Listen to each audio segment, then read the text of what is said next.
evening, ladies and gentlemen, and welcome to the Flatout Racing Network's continued coverage of the 65th season of the Rolling Thunder Gaming Barebones Racing Series, preparing for the fourth race of the season.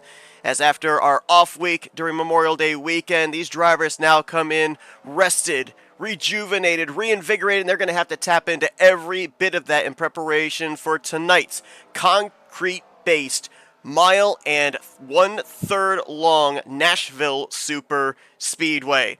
I'm Seth Cole. I'm alongside of Sean Prime, journeyman Sean Prime here tonight. But Sean, this track, it has Super Speedway in the name of the racetrack. It races like anything but. Some drivers call it a speedway. Some drivers say when you're in the corners, it's like racing a short track. It's an entirely different animal, I think, than what these drivers have dealt with so far in the first three races. It certainly is, sir, and it's a pleasure to join you again tonight. Yep, I'm on the road, joining you from a remote Airbnb location somewhere near Kansas City. So hopefully we're going to have a great time tonight. Yes, exciting track. I kind of refer to it as a super speedway that races like a short track. I heard that on the actual race last night as well. A lot of off-throttle time, maybe not fully off, but a lot of lack of full throttle time in these turns, patiently waiting to get back up there. So it's definitely got character. It's unique for sure. Coming off the heels 2 weeks ago from the debuting racetrack, if you will, in the Barebones Racing Series schedule of Coca-Cola Super Speedway.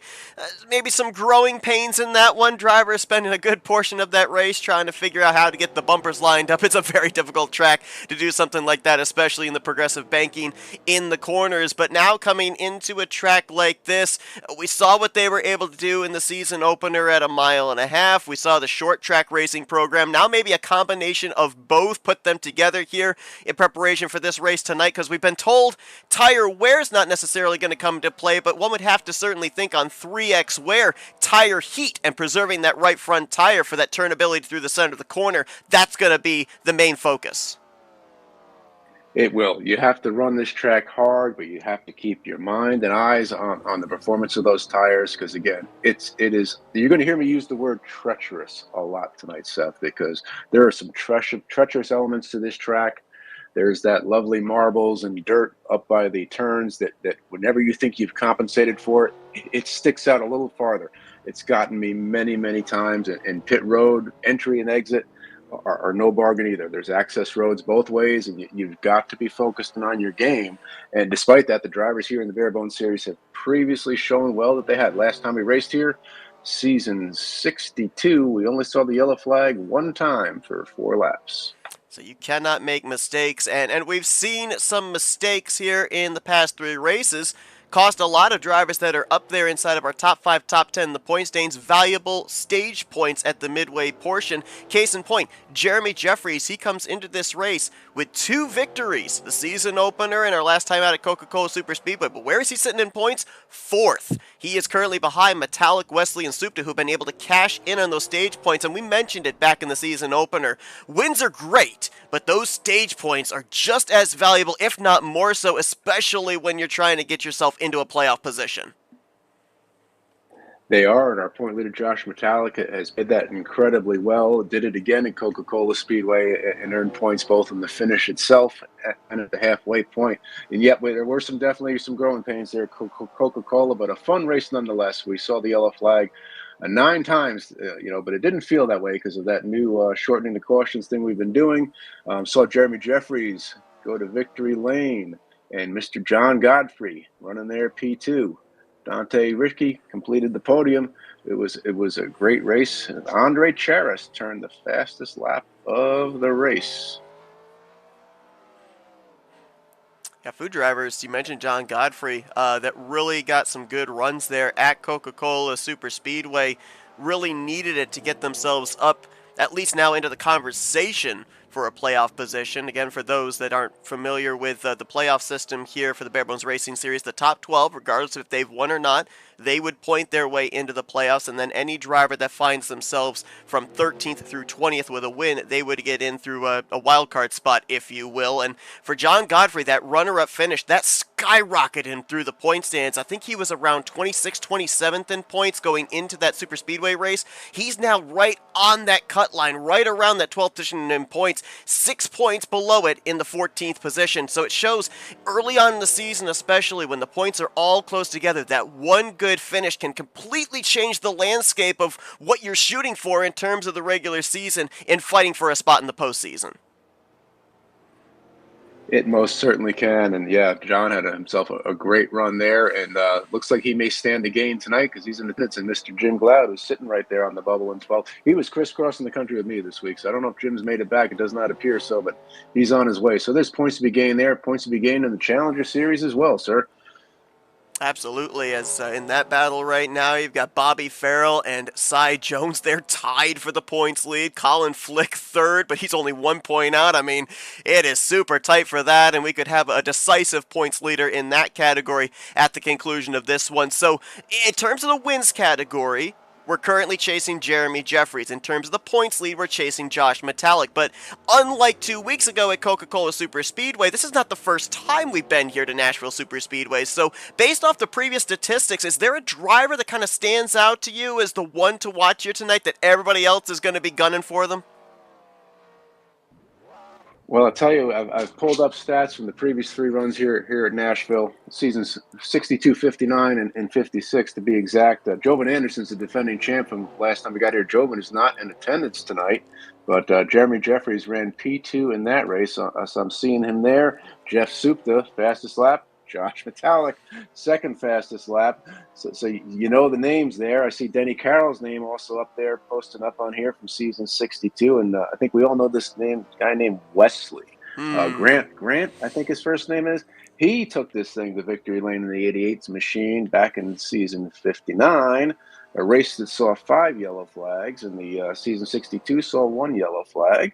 Josh Metallic again, P2. Frank Rivard filled out the podium with P3. Fastest lap of the race, Jeff Supta again, followed by Josh Metallic, Jeremy Jeffries, Josh Metallic, and Dante Ricky. Catch where I got this wrong. And if we haven't mentioned these names enough, season 56 saw Jeremy Jeffries in victory lane, Josh Metallic, P2. Oh, damn, Sam, I'm there. Sean Prime 3, Grant Wesley, P4, and we haven't heard his name tonight. Brian Schilling rounded out the top 5 with Ronald Lucier turning in the fastest lap of the race. Interesting. A lot of those names you mentioned there, Metallic, Wesley Supta, Jeffries, they're top 4 in the points right now, 9 points separated for the overall points lead. But then you also mentioned some names like Ricky, Schilling, Carroll, and Lucier. Right now, 7th through 10th in points. So, you know, if you're looking to take a 4-driver battle and maybe turn it into an 8 and 9-driver battle when we eventually get to our next race in the Irish Hills of Michigan next week, this may be the venue to do it based off the statistics of previous events here. So basically the takeaway that I'm getting from what you said there's a plethora of drivers that you're going to maybe be running for. And another one, you talked about Jovan Anderson, the defending winner of this race. That was his first victory, if I'm not mistaken, in RTG. In the Barebones Racing Series, and we've got another driver here tonight that's also looking for his first checkered flag. Nick Gunther going to be starting on the pole position. Had a decent run a couple of weeks ago back at North Wilkesboro, and then was caught up in a lot of incidents there. Was able to battle back for a decent finish, I guess we could say, at Coca-Cola Super Speedway, but maybe lightning strikes twice, and we see a first-time winner here in back-to-back seasons at Nashville Super Speedway. Well, I'll tell you, it's certainly possible, and I was going to point out, pay close attention to your qualifying order tonight. This track, they call it a super speedway. Again, we keep saying that, but is not a super speedway. No. You're not going to see that kind of racing. Passing here is difficult.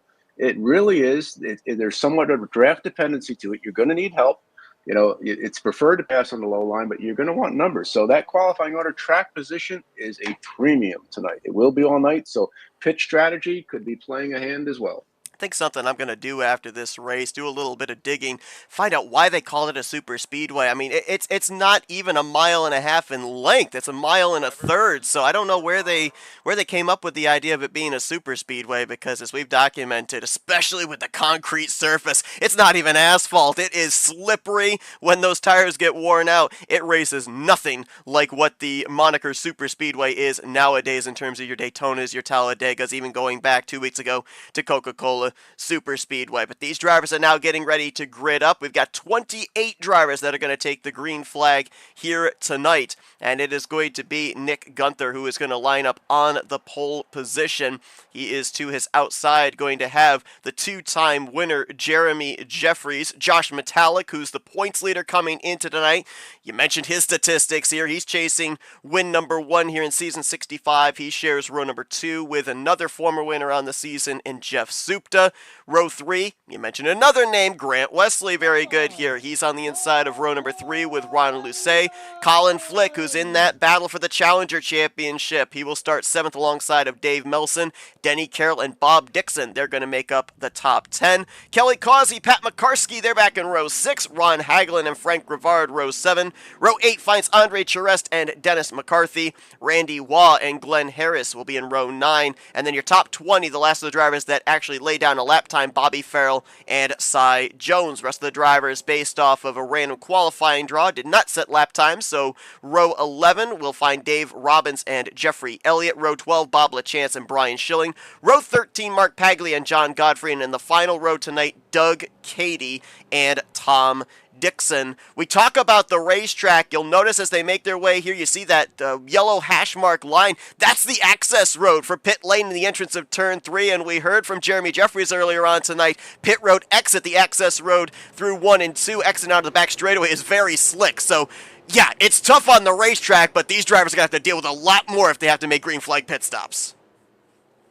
They certainly shall. As the pace car heads in, they're going to have to watch that grass. You don't want to end up on the track. It's where the big one could happen. You notice a couple names there: John Godfrey, Brian Schilling, starting back on the track. That's a tall order and some race strategy for those guys to try to find themselves into time when the pay window opens. And we're under green, Seth. Green flag in the air, race 4 underway. 113 laps here tonight. Halfway stage points will be given out at the completion of lap 57 as Gunther pulls away off of 2. Side-by-side battle going to be between the points leader and the driver with the most victories on the season. That's Jeffrey's top side, Metallic, ripping the bottom.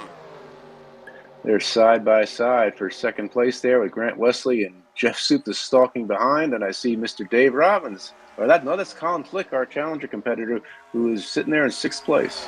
So a driver may have bounced off the wall there off of 4. I think that was the 8 of Glenn Harris. All drivers keep it going, though, in the right direction. We complete the first lap under green flag conditions. Battle continues for second place, and as we talk about the fact that there's not much tire wear, but certainly there will be tire heat, how long can you keep this side-by-side up before it really starts to affect that car for the long run?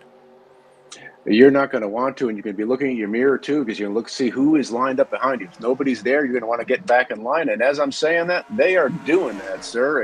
And watch that entry too, because like I said, there's marbles, dust, whatever you like to call it, at the top of these turns, but it starts really early and ends really late. So just when you think you're taking that really high, wide entry you'd like, and we're side by side there with Colin Flick and Denny Carroll going into turn 3. You really want to, take that high entry, but not too high. That sand will grab you, and we're under caution. Looks like the 97 involved. Caution is indeed out. Pat McCarskey, Bob LaChance in the 51. This was off of turn number 2. Potentially as well, the Mark Paglia machine, the only car we can't see here tonight. As Gunther will lead us under the first yellow, and we'll go back and take a look at what exactly happened. I'm going to wager maybe somebody getting loose off of the corner, because with the concrete, there's not nearly as much grip on the cooler, fresh tires, and you're going to deal with a little bit of a loose sensation in the early going of these starts and these restarts. You sure could be, and there's a whole lot of tire marks up there, so we're wondering, did those marbles we were just talking about, could they have played a factor, Seth? Take a look, as you talked about, right there. As soon as he got up out of that groove, you could see the dust kicking up from behind. There's no grip there, and as he tries to gather back up off of 2, down into the path of Bob LaChance and Glenn Harris. That was rough. I don't think it's the first time we're going to see it. Like last time, we had one caution, and then 4 cautions, and 5 cautions. Hopefully, I didn't jinx us, but treacherous was the word. I'm going to use it again. Once that grabs you, you are powerless. There's nothing you can do. It is going to take you there, and eventually, you're going to come off that wall. And if somebody's there, there's going to be trouble. You see right there as the car turns to the left, what that basically is the left side tires finding the grip of the racing surface again, and it makes that left-hand turn just much more violent down into the path of the oncoming traffic. And as I was watching here with Makarsky, we'll take another look here from the aerial view. A lot of times we'll see where there's a differential of the grip. You'll have like the dark groove through the bottom to the middle of the corner, and then you'll have the lighter asphalt, or in this case concrete, to give you an indicator of really where the grip is at. But in terms of where those marbles are and the dust cloud beginning to kick up from behind the race car, if you look here from the aerial view, there's really no benchmark. There's no visual of knowing whether you've overstepped that cushion or not. And every single time you come back to this track, you know it's there. You've lived it. You know it's there, and you think it's closer to the wall than it is every time. So if you don't get out there and get those reps in, I know I have to make an adjustment. And it's funny, we talk about hits and misses. My word, I believe I recall 2 weeks ago before the break, hits and misses. Glenn Harris, what did that man do to everybody? As some wreck happens, it's coming back across the track right in front of Glenn. I think got him again this time. I believe right now the list I've compiled, not only Makarsky, but Glenn Harris, Bob LaChance, Cy Jones, and Doug Cady getting bits and pieces of that incident. For our first yellow, you see with the new EXC and the ability to lessen the caution laps, we were already doubled up, getting ready to go back green on lap number 7. Looks like everybody involved in the incident going to be able to continue and will still be on the lead lap. They've got the donuts cleaned up from the Krispy Kreme number 8, apparently off the backstretch, and we'll see what we're going to get. How long is it going to take them this time to get single file? Again, restarts, no bargain. We could see some action. This is, as is in the real world, this is a cautions type of track. So we need to get this thing running and get out of the spin cycle, so to speak. We also ran about 3 laps under green on that first start. So we're not starting this race here on fresh Goodyears. There's a little bit of wear on them. We'll see what the heat cycle of cooling it down under pacing is going to do here for these drivers' grip going into turn 1, as I believe the top 15 drivers stayed out. Most of the second half of the field did come to pit road. Somebody up there in the yellow car was already high, wide, and handsome on the front stretch, so hopefully we get going. It might have been Jeffrey Elliott. I believe that might look like his vehicle. I think you are correct indeed. The yellow 56 as top 5 to your point, going to get single filed out. Now make it top 7 as Ron Lucet gives way to Denny Carroll. Now in the latter half of the top 10, we're stacked up double wide with Hagelin, Causey, Randy Waugh, and Andre Charest. There's another one up there close to the wall. That could be the Adam Petty tribute car. You can that one through the whole field, but we're trying to get settled in here, but still plenty of 2-wide action. Ron Hagelin inside Kelly Causey, and it's close coming in the turns, and looks like everything's going to shake out on the exit. It's the battle for the 8th position. Hagelin coming into this race 6th in overall points, 2 top 10s in the first 3 races on the season. Kelly Causey has had a struggling start to the year as he currently finds himself mired down 32nd in points, and he will take that 8th position from Hagelin for the time being. I do see names we were talking about earlier. There's Ron Lucy in that beautiful tribute Spider-Man car for his grandson, riding there in the 6th or 7th position. Denny Carroll right in front of him. Couple of drivers that are just inside of that top 12 in the standings cut line. Denny Carroll 9th in the standings. Ronald Lucet 10th. I believe Denny is a total of 21 points ahead of the cut line. Ronald Lucet is 9 points ahead. So if you're a driver like the 41 and the 62, you're looking at a track like this. You're looking at Michigan next week. Obviously, you'd love to win, but more importantly, you just want to keep the consistency going, build as much of a cushion as you can between yourself and that 12th in the standings cut line. You sure do. And when the summer season is on, anything's possible. You've got people vacationing and traveling and work tails off. I know a resident TV weatherman, Dante Ricky, he was in here earlier tonight, and he's exhausted, and he's got weather to do with tomorrow, so he's out of the field tonight. He's sitting 7th in the points coming into tonight's race. First lead change of the evening, Grant Wesley makes the pass on Nick Gunther, who gets a great center of the corner run. He'll cross him over heading into turn 3, and Josh Metallic now enters into the conversation with this side-by-side racing. Wesley coming into this one second in points.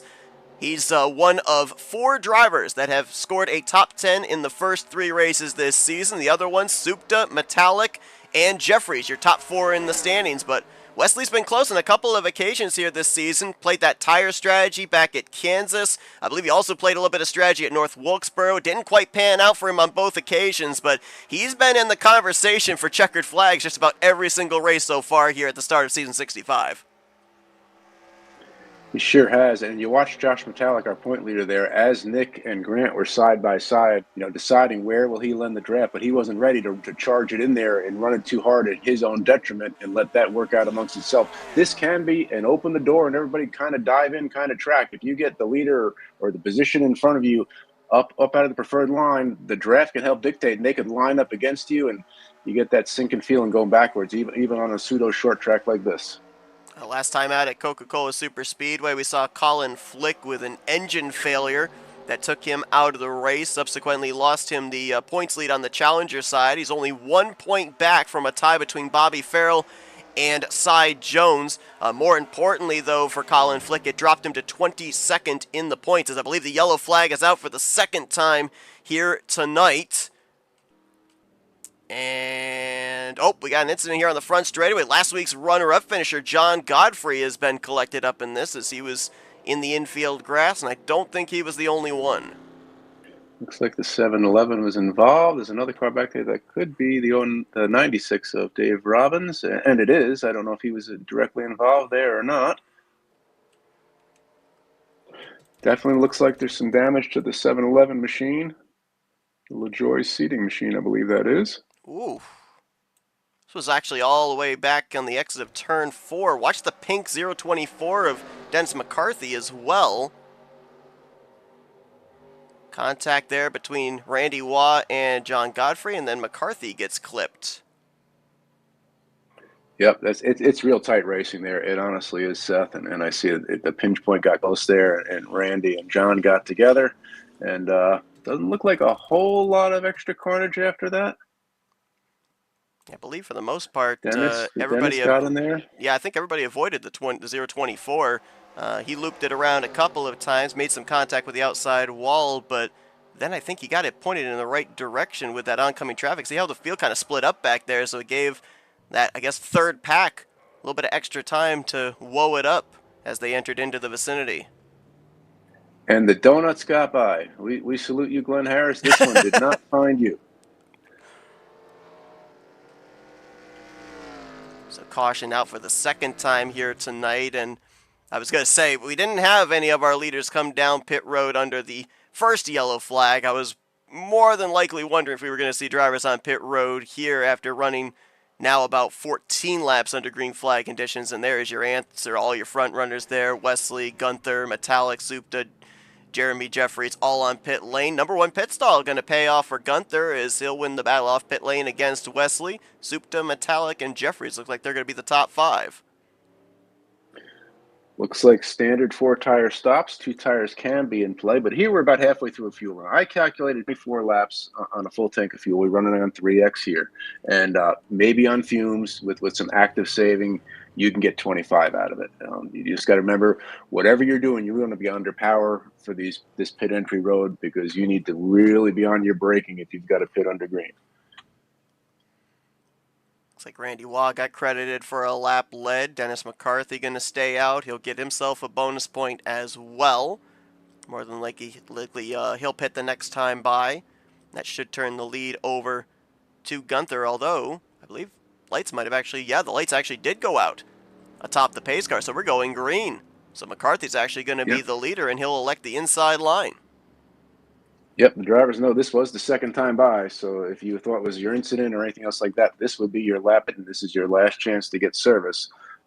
So they're going to go green this time by. So McCarthy did come to pit road under the first caution, but he was involved in the last yellow. We saw him spinning around there on the front straightaway. We don't know just exactly how much damage he got getting into the wall, but I'd be a little bit concerned about the heat in those tires with the long slide. We'll have to see just how much grip he's going to have here on this restart going into turn number 1. He will be at a deficit, but remember when we said on our pre-race points, track position is critical here. Oh, So yeah. this could be a smart play by Dennis. He will be at the peril of these guys. They'll be coming for him. There's no question about it. But net gain, we'll see, and then we'll see how long the green flag keeps out to before that pit flag. So he'll have to pit a little before everybody else. And pace car is off. We're getting ready to go. Nick Gunther on the outside of Dennis McCarthy with Grant and Jeff Supta lurking in the wind. Green flag in the air. Not a great launch for the 024. Grant had to try to give him a shove there, and Gunther's going to get away free and clear around the outside line going into turn 1. Now for Dennis McCarthy, you're in hang-on mode because you know there's fresh Goodyear tires barreling down your back bumper. Oh, yeah, it's fresh meat, and it's definitely eating time. But I tell you, some great job by the RTG drivers there because there was a big cup on the inside, and they all really did a wonderful job. The quality of races there was to see a little net code coming out of our leader. We hope that doesn't persist.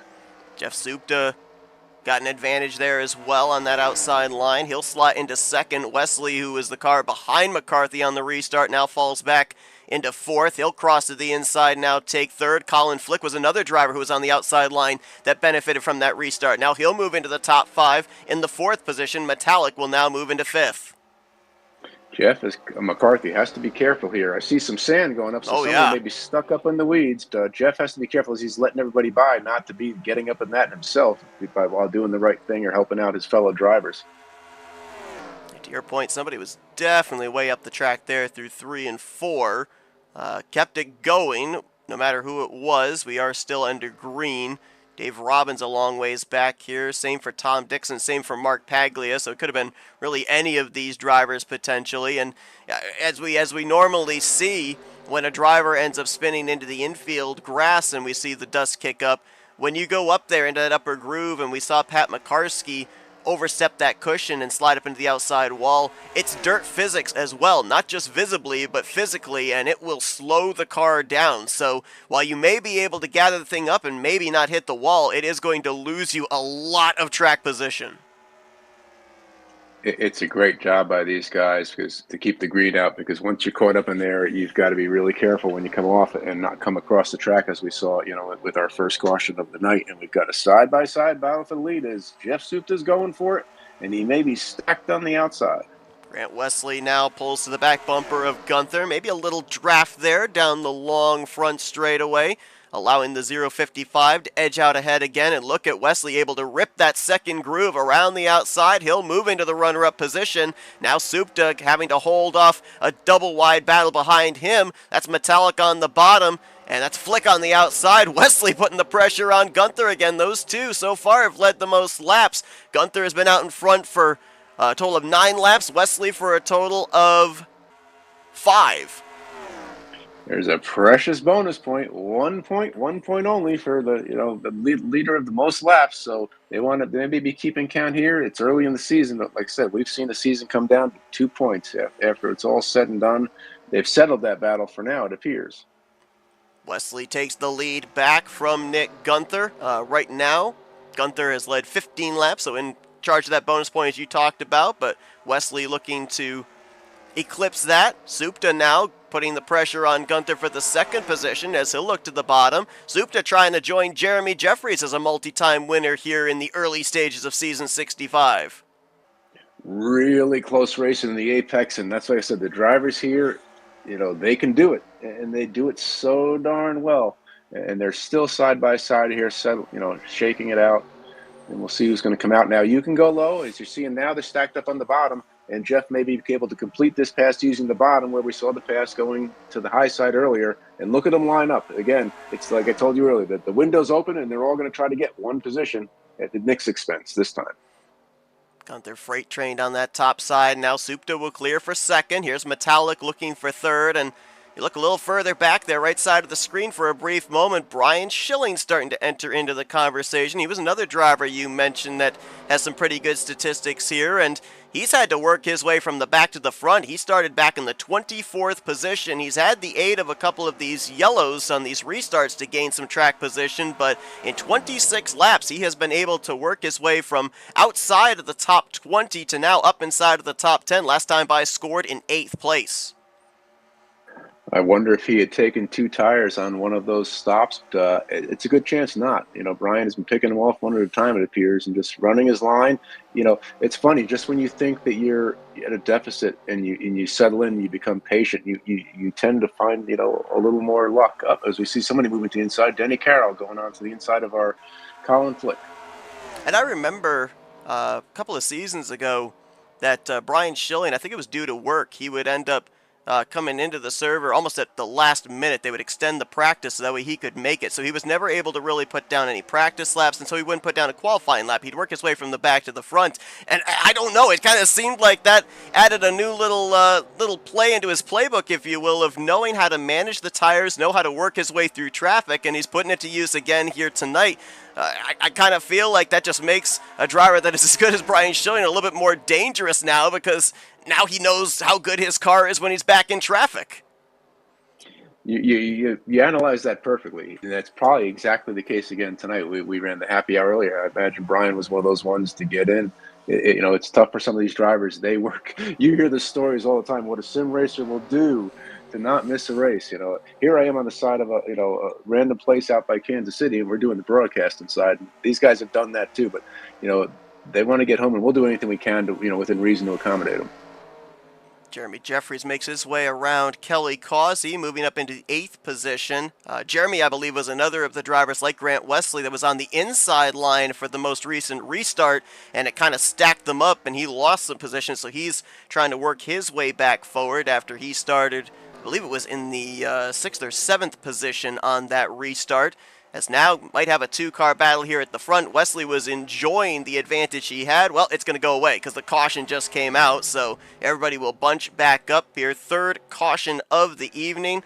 Looks like it might have been something over in turn 2, and Denny Carroll, who was running up inside of the top 10, may have been the one involved. I see the telltale brown sand smoke going up there, and right before that hit, I was looking at the back of that Jeremy Jeffries machine, and Lord knows I've seen the back of that enough. Was there some cracked Oreos on the back of that? Could that have been a thing, or was that just the way the back bumper's painted? We'll have to see that later. But yeah, now let's see what happened to Denny. There's a battle here between himself and Jeffrey Elliott. Oh, and got a little assistance there from the 111 of Ron Hagelin. Definitely looks like there was some contact there, and on the lead-in I saw that was not cracked Oreos. That is the style of the Oreo cooked in the back of the number 1 car. What a great job these guys did. Denny did exactly what you expect a racer to do.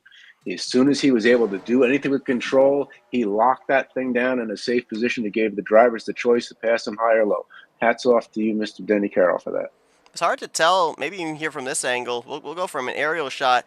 He might have driven it into the corner and might have gotten into the right rear of Jeffrey Elliott, which checked him up a little bit, then brought the 111 of Hagelin into his left rear quarter panel. Oh, well, we spoke too soon. Tom Dixon going to get Denny there in the latter stages, as Denny thought he was going to be clear of the oncoming traffic. Yeah, it looked like there was quite a delay before the 45 came on in there. I don't know if he thought the track was cleared at that point or not. We're going to go to the helicopter view, and let's see if the 41 maybe gets into the back of the 56 a little bit here. Maybe not.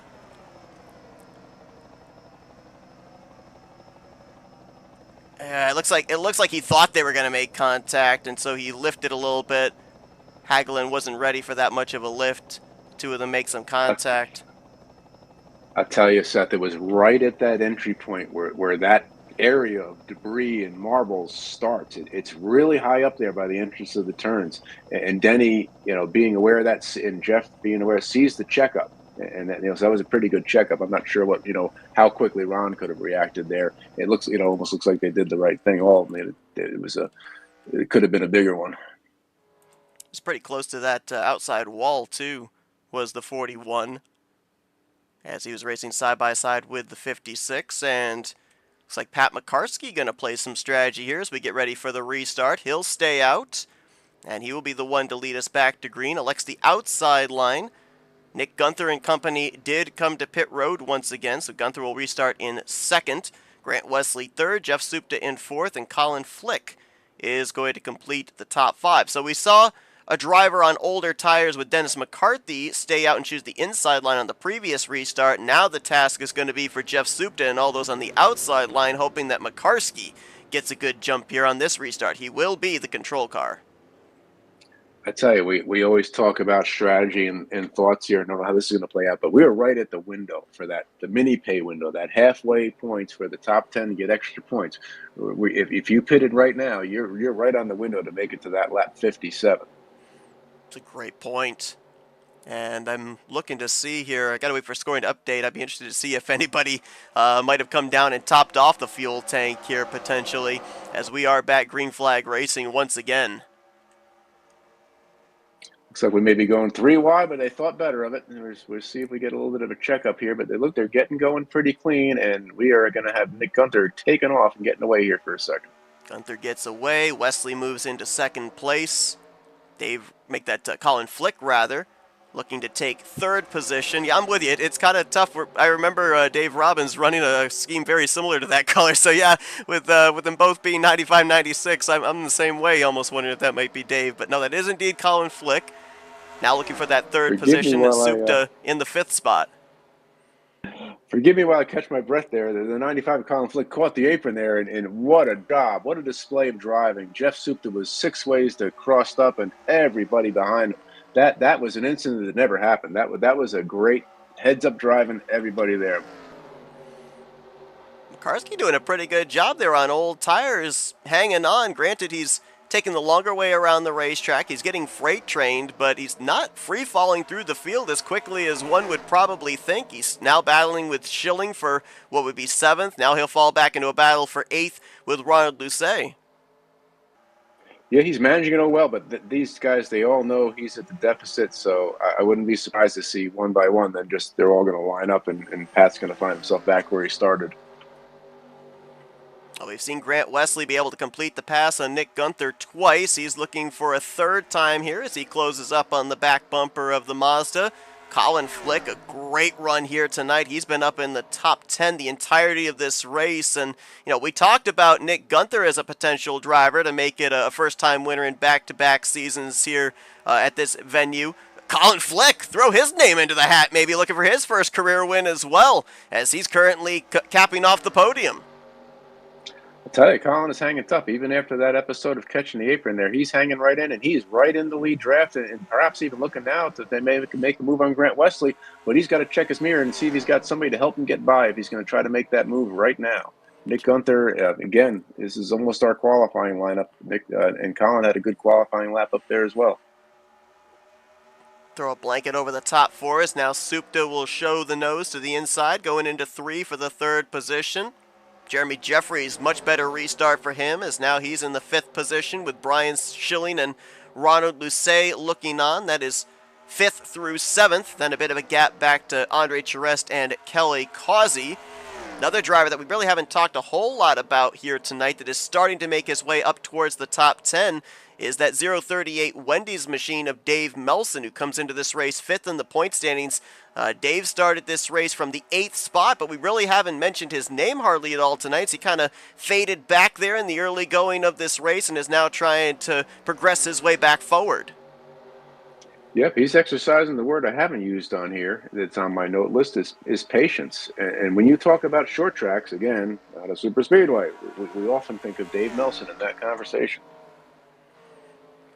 Just an update on a couple of drivers. Tom Dixon is currently being scored 8 laps down as Gunther lost the lead to Wesley. Wesley back out in front once again.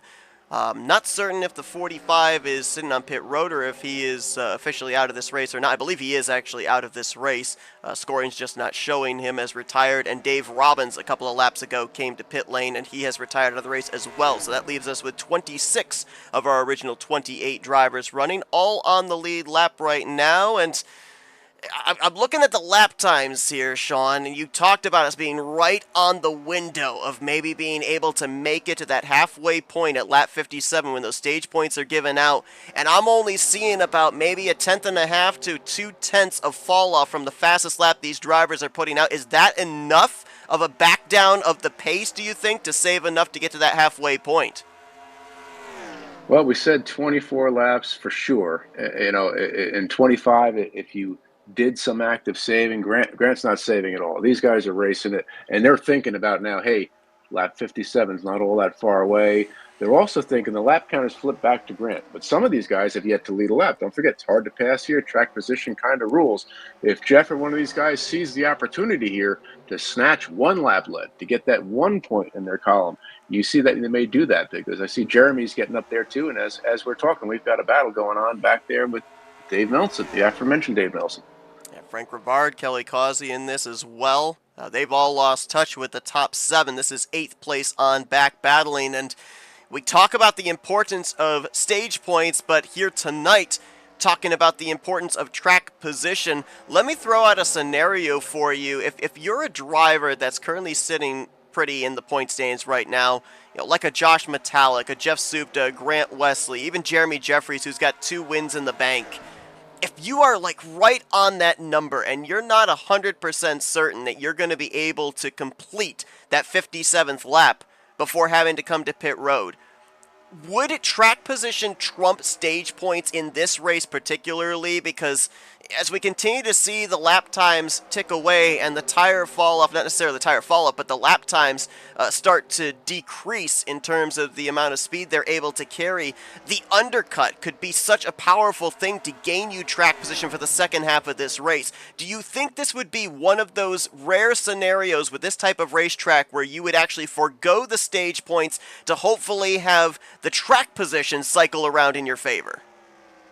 Oh, absolutely. I'm thinking the big picture first. That's the big window. And I said track position is such a premium. That's got to be your first consideration. Now, say we get a caution, we're at lap 44. What if we get a caution in the next few laps? If you come in and take service now, I mean, would you stay out and hope to take track position? I don't know. That's kind of Oh! a tough call. Oh, I said that we have action and we're going to find out. Gunther around in the middle of 1 and 2. Caution's going to wave. And, Denny Carroll going to make contact with Gunther in that top side as well. That scenario you were just talking about there, we might see it come to fruition, as I believe that somebody else might have gotten caught up in something there as well. The 11's actually in the grass. Looked like the 11, and it might have been in the contact with the 55. I saw it just prior to it happening. We'll have to go back and look at the replay. But Jeff is down low and slow to get back up into the merge back up. Caution going to wave. This is going to be about 12 laps away from the halfway point. So now, to the point you made earlier, it's a question of, do you want to come down pit road for those tires, potentially put yourself at a deficit track position-wise, or do you maybe want that track position? As we'll go back and take a look at what happened here, as it looks like we had a wreck and then a follow-up wreck. We'll focus first on the 055, and then we'll take a look at what happened with Jeff Supta afterwards, and oh boy, it looks like the 11 got loose on the bottom, and the 55 didn't give a whole lot of room for error either. Just one of those tight corners that we talk about in speedway racing. Tight, close race in there, and it did look like the 11 got loose, and there may not have been any room to use down there. I couldn't see the apron, and then the 55 did exactly what we expected to do. Again, he locked it down there, but it's a tight track, and you're calculating. It looks like the 41 came in and cleaned that up there. And like you said, I'm coming down pit road now. It's a no-brainer for me. I'm coming down pit road. Maybe if I'm outside the top 10, I might take 2 tires right here, give myself a shot to get up and get a few. But and I don't want to bring it out because we talked about it before. I'm hesitant to say it, Seth. But if the caution comes out now again between 45 and 57, I might be staying out that time because I know I'm good, and then I'm gonna, I may take that gamble and cash the points depending where I'm at and what I need. Here's the follow-up contact there as Supta was trying to gather the thing back up. Jeremy Jeffries gets into his left rear quarter panel. That spins Jeremy around as well as Jeff Supta, and then everybody scatters on the back straightaway to avoid both of those drivers. Oh, they got locked together, and Ronald Lucier is just sitting there watching, and then, okay, guys, I'll go by now. Thank you. No contact, really significant contact between the 1 or the 11.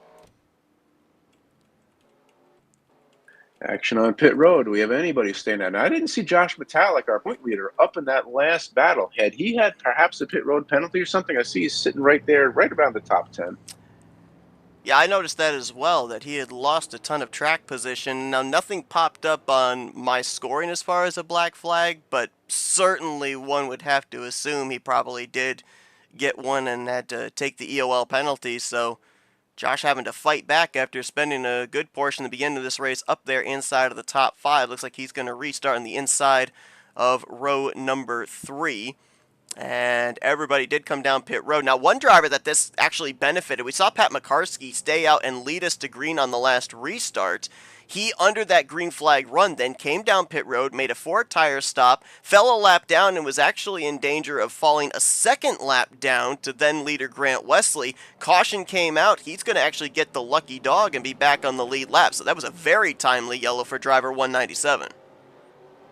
Well, speaking of time, it is time to get up on the wheel. We are going to go 8 laps to the little pay window, pays out. And so it's about to get exciting or ugly. I'm not quite sure which, but look at that. Brian Schilling up on the front row outside Grant Wesley, and we're taking off to go green. We have seen how these drivers will race for stage points. It's like they're racing for the checkered flag, and as you said, with it being a shootout here now of less than 10 to go before the halfway point, we'll see just how aggressive these drivers are going to be. Top 2 get clear. It'll be Flick and Lucet side by side for the 3rd position. Dave Melson had a little bit of a warp going on there as he's now side by side with Frank Rivard. Look at him stacked up almost 3 wide back there around the 10th, 11th position. I'm telling you, that's incredible driving for those guys. Mid-pack, again, contact mid-pack right around Jeffrey Elliott, and again, they save it. That is heads-up driving. To restart that, it is these getting going here and getting sorted out is tough. And I do see that same little warp coming out of the 038 right around Frank Rivard and our point leader, Josh Metallic. So hopefully that settles itself down, and as we're 2 wide, looks like back there by Bob LaChance, and otherwise than that, we're getting ready to see right around that 10th place position who wants more points and who wants to get the bigger more. Yeah, this is that window right where you were talking about. 10th place on up will get stage points, and right now we are looking at 8th back through 11th in these double wide formations, 2 rows deep. LaChance, who I think may have had a little brush with the wall off of turn 4 a couple of laps ago. Andre Charest to his inside. Jeffrey Elliott and Kelly Causey side by side. That'd be for the final points paying position in terms of the stage points, and Elliott will hold on to it at least for the moment. Take a look at who is back here in Jeffrey Elliott. We saw him have that contact, that follow-up contact with Jeff Supta. He's back here. We've documented. Remember back at Kansas after he took the checkered flag, he got no stage points in that race. So he went into North Wilkesboro not as the points leader. Could be another race where we could end up finding Jeremy Jeffries not able to get stage points at the midway portion. It's amazing how these things tend to work out, racers' luck and not racers' luck. And we'll see. We've got, 5 laps to go, coming up to 5 to go. And Nick Gunther, who's led a number of laps tonight, he's in line of not getting stage points. Same for Jeff Supta, man right now that is going to potentially reap the benefit of the stage points, and he's been a stage point machine here so far at the beginning of this 65th season. Grant Wesley, to your point, just a few laps away from garnering 10 valuable points. He's in that battle with Josh Metallic, 4 points separating those two for the overall points lead. Metallic right now is in line for stage points as well, though he's 6 positions behind.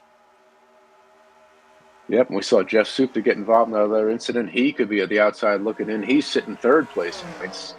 And not sure where Ron Hagelin is. We saw him get involved with something early, but there's going to be a lot of movement. And we're coming down here to 3 to go. Yep, Hagelin's back in 16th. Supta's back in the 21st position, so unlikely either of those drivers would pick up enough spots to get some stage points here, as this is tight in the latter half of the top 10. Frank Rivard pinching down Josh Metallic, Jeffrey Elliott, and Bob LaChance side by side. And right now, Jeremy Jeffrey's saying, yeah, you guys continue to race it up here. He might be able to snipe a stage point or two as he'll now work to the inside of the 51 for that 10th position.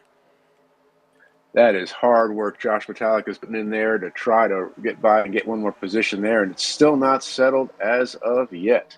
And don't forget, those of you at home, we don't throw a flag here at the end of the stage like NASCAR. They will continue racing. We will just put those points in 2.5 more laps. That is correct. As loose there off of 4 further back was Andre Charest, gathers it back up. Top 3 have broken away.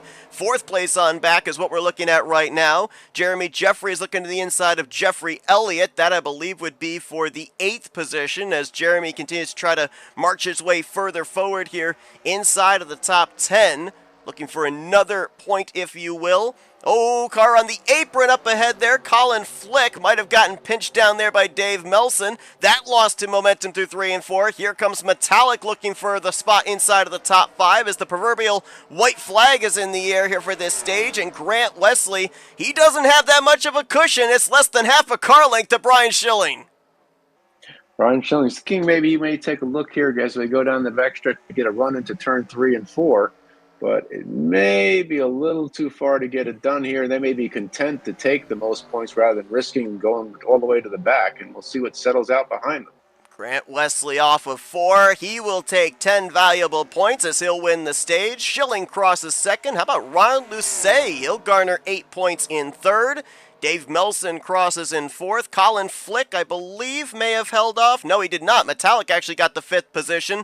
Flick will be 6th, followed by Frank Rivard, Jeffrey Elliott, make that Jeremy Jeffries, then Jeffrey Elliott, and Bob LaChance got the final position in terms of the stage points payout. And to your point, no caution, no rest for these guys. We continue green. Time to cool those tires back down and settle in and think about when's our next pit window open, gentlemen. And you saw there, Jeremy Jeffries get up and pick up a few spots, and Josh Metallic put on a yeoman's effort there, and he went up high on one and low there to pick up the spot from Colin Flick, and he cashed himself some more points when it mattered. Interesting there, too. I mean, if there's no stage points on the line, we may not necessarily see the 39 and the 1 charge their way as far to the front as they did in that short a span of time. The sense of urgency there rather than saving the tires. Now you got to wonder on the other side of the fuel window if that's going to cost them in terms of what type of grip they're going to have when we get closer to a potential round of green flag pit stops.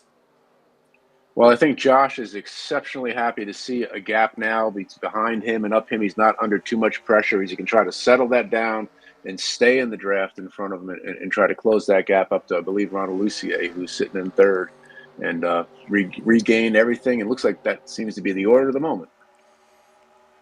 Ronald Lucier coming into this race with a little bit of a cushion. He was 10th in points, but also you mentioned about no Dante Ricky in the field here tonight. A couple of other notables that did not make a start here this evening included Terry Bombard and Jim Glaude. They were 11th and 12th in points. So with garnering some stage points here, and if he can continue to run consistently here, bring it home in a solid finish, Ronald Lucey could find himself with a pretty hefty cushion between himself and that 12th in the standings cut line. Another driver as well that could cash in on a couple of no-shows tonight would be Bob LaChance, who sniped that final 10th position. He was 13th in points coming into tonight. He will undoubtedly pass both Glaude and Terry Bombard up into the top 12 in a playoff position heading into next week at Michigan. Yep, some other drivers that stand to make significant gains. Nick Gunther, we've seen a lot from him, and Frank Hard. They've got a couple extra. Rodney Sullins, another name that's not with us tonight. So there's some big movement to be had after this race. Nick Gunther and that 055 here in the series. See no back end on that machine as he's trying to work his way back forward. I was noticing Denny Carroll as well, who had that contact with Gunther with the front end of his race car. Doesn't look like it's affected that car as far as the power with the engine, as he's holding down the 13th spot. And give a shout out to Doug Cady. Cady was the Challenger winner in the season opener at Kansas, and I believe he missed a couple of races, so he finds himself 6th in the Challenger points, a total of 24 points back. But this is a guy that started in the last row, rolled off the grid from 27th, and He's now up in the 14th spot and maybe trying to see if, as we enter into the second half of this race, maybe slowly work his way up into a top 10 finish. Looks like he wants to give Brian Schilling a run for the money of the most positions gained on the Yeah. race tonight. Yeah, that 41 Crown Royal machine, he's taken hits in a couple of incidents. As we say that, to pit road, we see the 41. Oh, this is a little early from when we went back green. I would have to wonder if this is a scheduled or unscheduled pit stop here. Maybe the fuel window is open to be able to make it on one more pit stop from here on out. Yeah, we are open here. Let me do my math real quick. Right on the edge, sir. Right on the edge. So because fifth lap's going to be 2 runs. So maybe playing a little strategy here. As there you see them going up on the right sides. He's going to at least lose a lap here under green flag conditions. So this is a risky move. If a caution comes out, he would be trapped a lap down and have to rely on the free pass. I believe the only other driver that is a lap down right now is Pat McCarskey.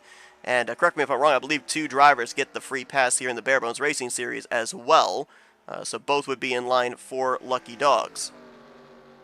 You are correct, and he may have felt with the damage from the earlier incidents, he just doesn't have the car to come. So fuel mileage and gamble may be a way to cash something extra. I mean, 20, because we said standard is 24, so that's 48 laps.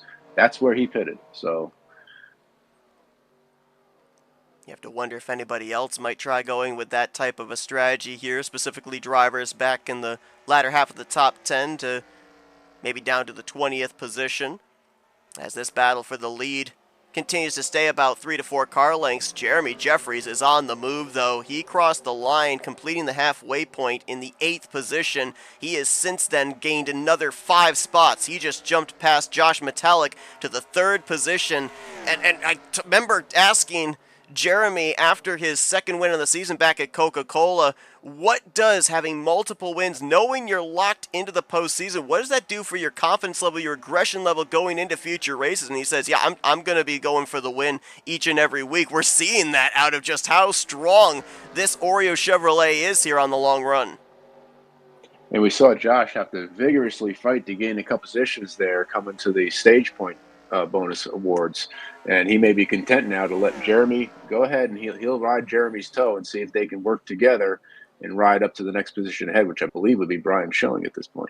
We did have another driver just hit pit lane inside of that fuel window to make it a one more spot, that being Mark Paglia. So now he has fallen a lap down to the race leaders. 23 drivers currently on the lead lap, and as I currently look at scoring, if we continue to trend green, there are a trio of drivers that potentially could fall a lap down. Cy Jones, Bobby Farrell, and Bob Dixon. They're running about 10 seconds ahead of the race leaders right now. I believe I just saw the 197 of Pat McCarskey make the dive onto pit lane once again. I tell you, we know we're solidly in the window now. When you see any of these leaders, more than one, look at pit road, you're going to see holes. No one's going to want to stay out longer unless they're going to play a different strategy, because nobody can make it from here. It's one stop regardless from this point. And Ron Lucier, one of our gentlemen, was up there contending. He is now on pit road, as is Jeffrey Elliott. Lucier pitting from 7th, Jeffrey Elliott from the 10th position. So a couple of the front runners coming down pit road from the latter half of the top 10. And these guys are noticing that, and next time around we may see even more. Bobby Farrell in that Adam Petty tribute car, and yep, here comes the leader, Grant Wesley, onto pit road. So that will have Brian Schilling out in front for the first time here tonight. Oh, wow, look at the lockup you talked. Oh, contact! Dave Melson gets a bump from Frank Rivard right at the entrance of pit road. I was just going to tell you that I would try to run this fuel out, and then we have a situation where they have the caution come out. There is the and yellow. Then you're stuck, and there it is, as I say it, because it's so hard to get cleanly everybody on the pit road here that it's almost worth a gamble to stay out and pit last here on the chance of exactly this happening. But some of these guys that already got service, they may have just come out in time, and they'll be the leaders. They will not have to pit again. I was wondering about there as the 038 got spun. He came back up onto the racing surface. I didn't know. He looked like he got it pointed in the right direction, but with the speed difference, I wasn't sure if the race officials would throw the yellow or not. They indeed did, and you saw a number of drivers of your front runners on pit road, including Wesley, Metallic, and Jeffries. Now, I believe they made the commitment line before the caution came out, so they can take service. They should, I think, stay on the lead lap, so they might cycle up to the front. We'll have to wait and see how that all shakes out. But those drivers you talked about that ran long got the benefit of that yellow. Schilling, Gunther, Causey, Katie, Supta. Now this gains them a ton of track position, specifically the 00, the 007, and the 11. Yeah, it looks like Wesley, Jeffries, and company got in time, because sometimes, even though you're on pit road, you were way onto pit road before the caution came out, you can get that dreaded, you can't enter a closed pit based on the timing of when it comes out, and you have to do drive-through and then pit behind everybody else. But it looks like everybody was able to safely get on, and they were getting service. You talked about how difficult it is to get onto this pit lane, specifically with having to use the access road. Now, we had this incident, but we almost had the same thing happen further up between Jeremy Jeffries and Josh Metallic, as you see Melson get on the brakes, Rivard a little bit less harder on the brakes, gets into the back of the 038, and then right about here, I believe, as he gets it right, you're going to see some drivers come into the vicinity right there, Colin Flick and others. There you see the lights on the fence there suddenly go from green to yellow, the yellow flag coming out right in the middle of this pit stop cycle. But we talk about the art of hot pitting. It's tough enough when you're trying to do it off the banking of turn 4, but then you have to do it from a slick access road at the commitment line. That's where we end up seeing these type of stack-ups. I'll go back to my previous word, treacherous. Just case here now, Dave Melson, had he been towards pit road when it came to it, he probably gets the dreaded, unsafe pit entry. And by ending up back on the track here, because that was it looked like his path of least resistance where he ended up from getting punted, he may have saved himself that, but he'll be at a deficit either way. We're going to go back and look at the same camera shot and watch a couple of cars specifically here in the back half of the screen. You're going to see in just a few moments the 7-Eleven of John Godfrey. Watch him as he comes down. I believe he's going to just barely make it past the commitment line when the caution comes out. The car behind him, Andre Chires, look at this. Caution's out. Immediately able to come back onto the racing surface. Does not hit the commitment line, so he doesn't get that penalty for pitting under a closed pit road. Heads up move, Andre. That was pretty good. So now we got to figure out how this is going to jumble the field up with the timing of this yellow. To your point, indeed, with being able to come down pit road, take service, it looks like Grant Wesley, Jeremy Jeffries, Josh Metallic, they are going to be able to take the wave around. Scoring's actually got them scored one lap down. The leaders did come down pit lane, so they're on the tail end of the lead lap. I believe Wesley's going around right now because he's the recipient of the free pass. Most of these other drivers will go around when the lights go out at the 1 to green, taking the wave around, which would include Jeremy Jeffries, Josh Metallic, Ronald Lucet, Colin Flick, Ron Hagelin, Denny Carroll, Jeffrey Elliott, Randy Waugh, Bobby Farrell, and Cy Jones. So a laundry list of drivers going to utilize the wave around tactic, which will then put Nick Gunther back on the point.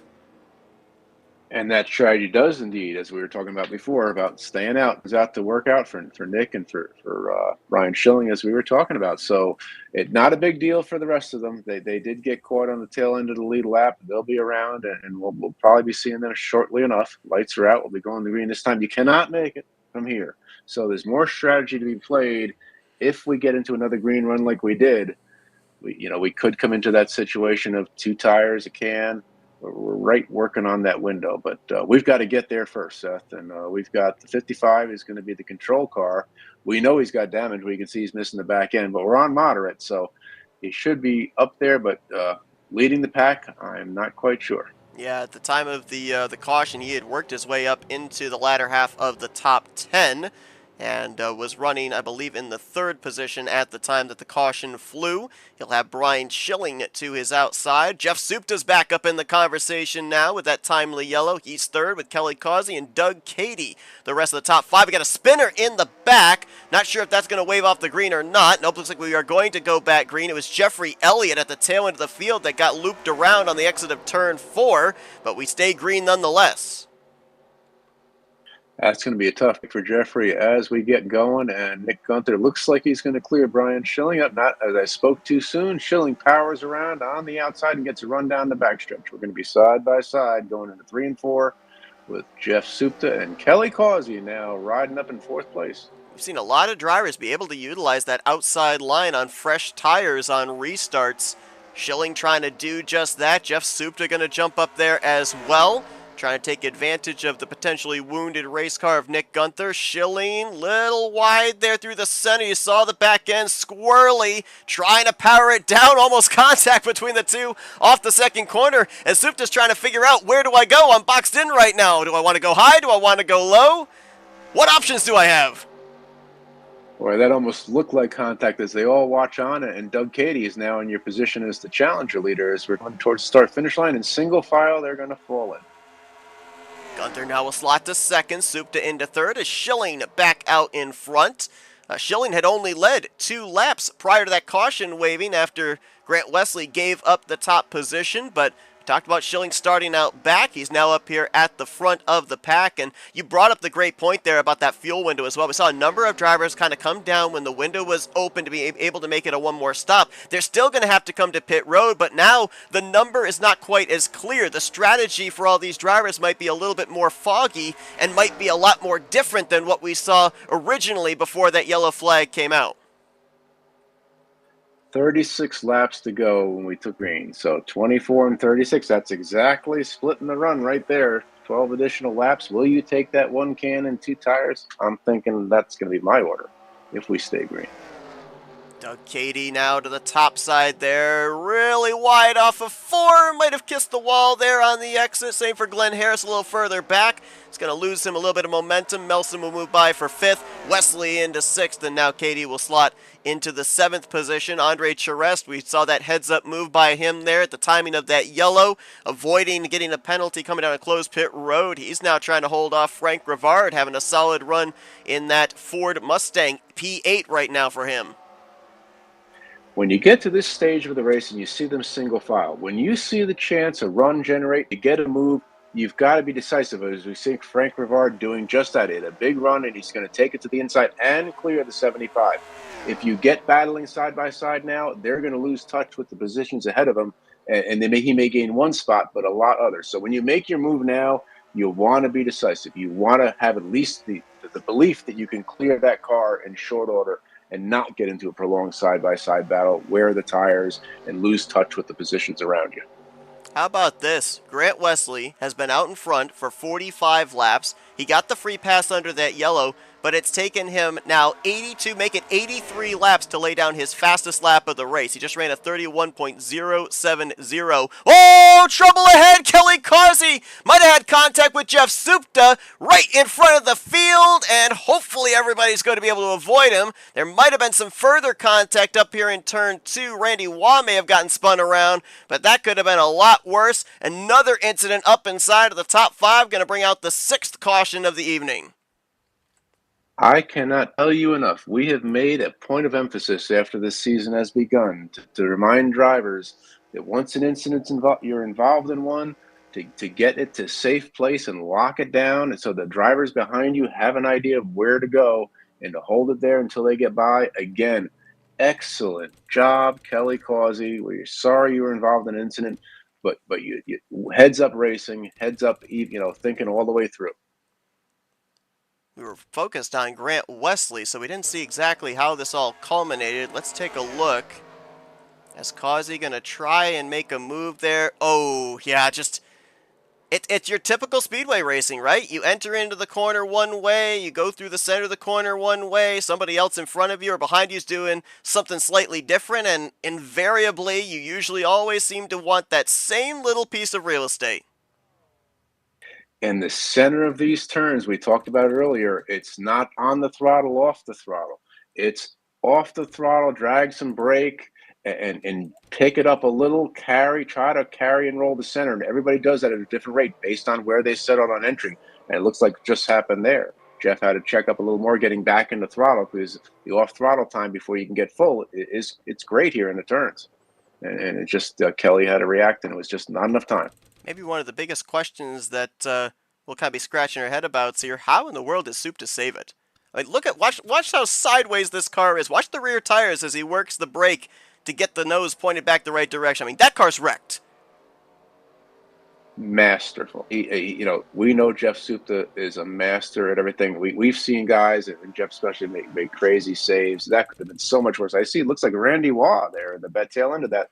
Another car spinning around. Yeah, that was the follow-up wreck as they were trying to make their way around the spun-out machine of Kelly Causey. We'll see what happens here with the number 21.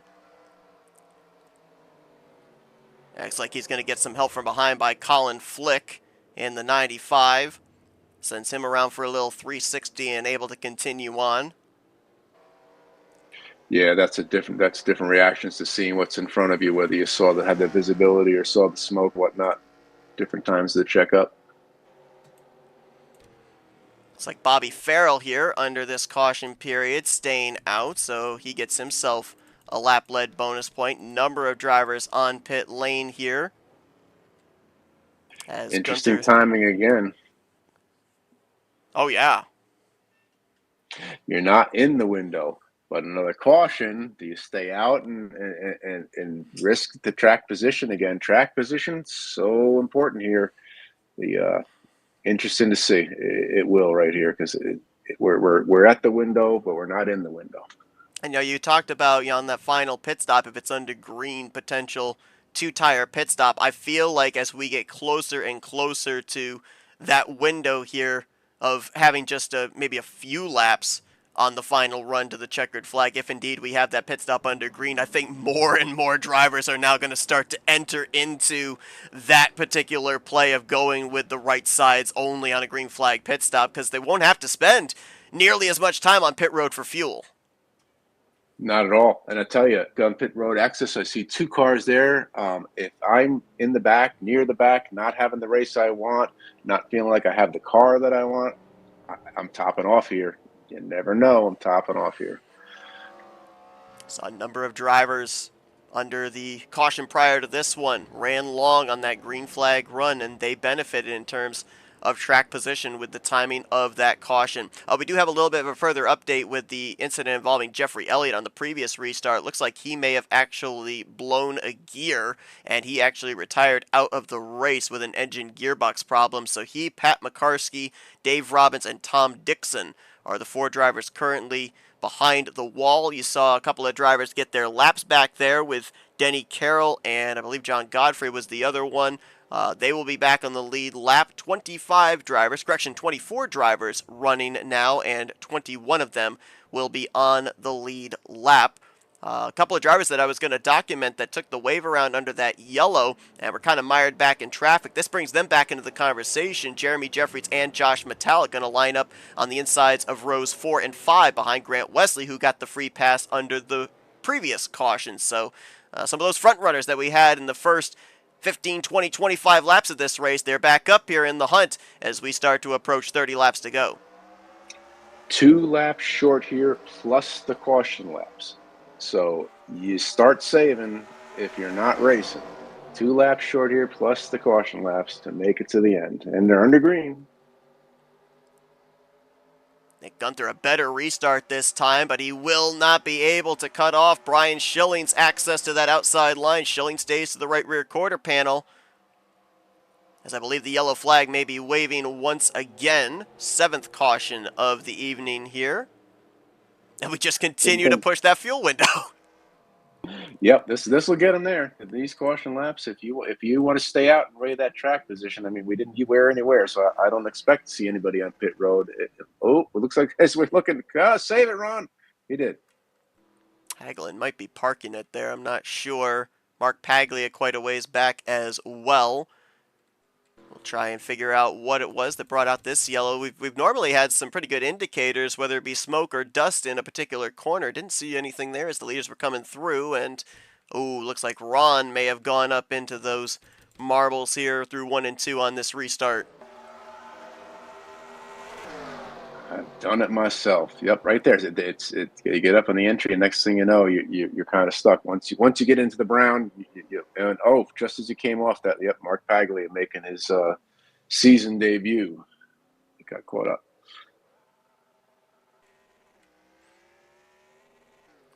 Well, it's all settled now, except for the payouts. Hagelin is indeed out of the race, so he will join Jeffrey Elliott, Pat McCarskey, Dave Robbins, and Tom Dixon behind the wall. This caution going to be beneficial for Randy Waugh and Bob LaChance. This will put Randy Waugh back on the lead lap. It will put LaChance to one lap down. He and Bob Dixon will be the only two drivers off the lead lap on this upcoming restart. I tell you, I'd say it's time to send the pit crew out for ice cream because we don't need them anymore. But tires still matter. We still have 23 laps to go. So, well, there's more decisions to be made should the caution flag fly again, as it's had the habit of doing this evening. So we're going to be okay now, but if it comes out again in a few laps, you want to risk tires? And if you're the first guy that stays out and you look in your rearview mirror and you see them all go in behind you, that's a horrible feeling. Absolutely is, especially at a track that's as abrasive on the tires, and grip is an optimal thing at a track like Nashville Superspeedway. So far here tonight, Grant Wesley has had his car out in the wind for the longest time. 45 laps led for the Quaker State Chevrolet. Pole sitter Nick Gunther, as he crosses the line, will now complete his 30th lap out in front. Brian Schilling has led 9 laps.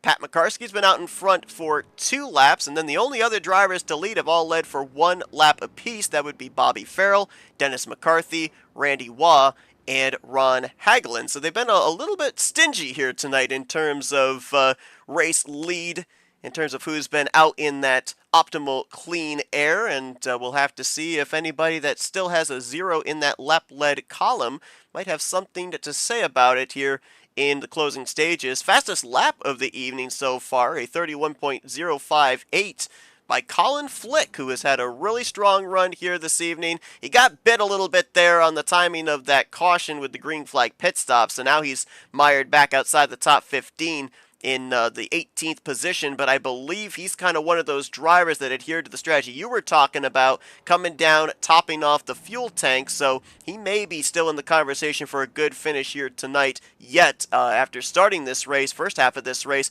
running solidly up inside of the top 5 for a time, was up as high as 3rd place. Colin has really put the work in. He really has since he's become here a few seasons ago, and he's really progressing. You could see it every week, and he is gaining and gaining, and he is going to be a threat for that P1 overall.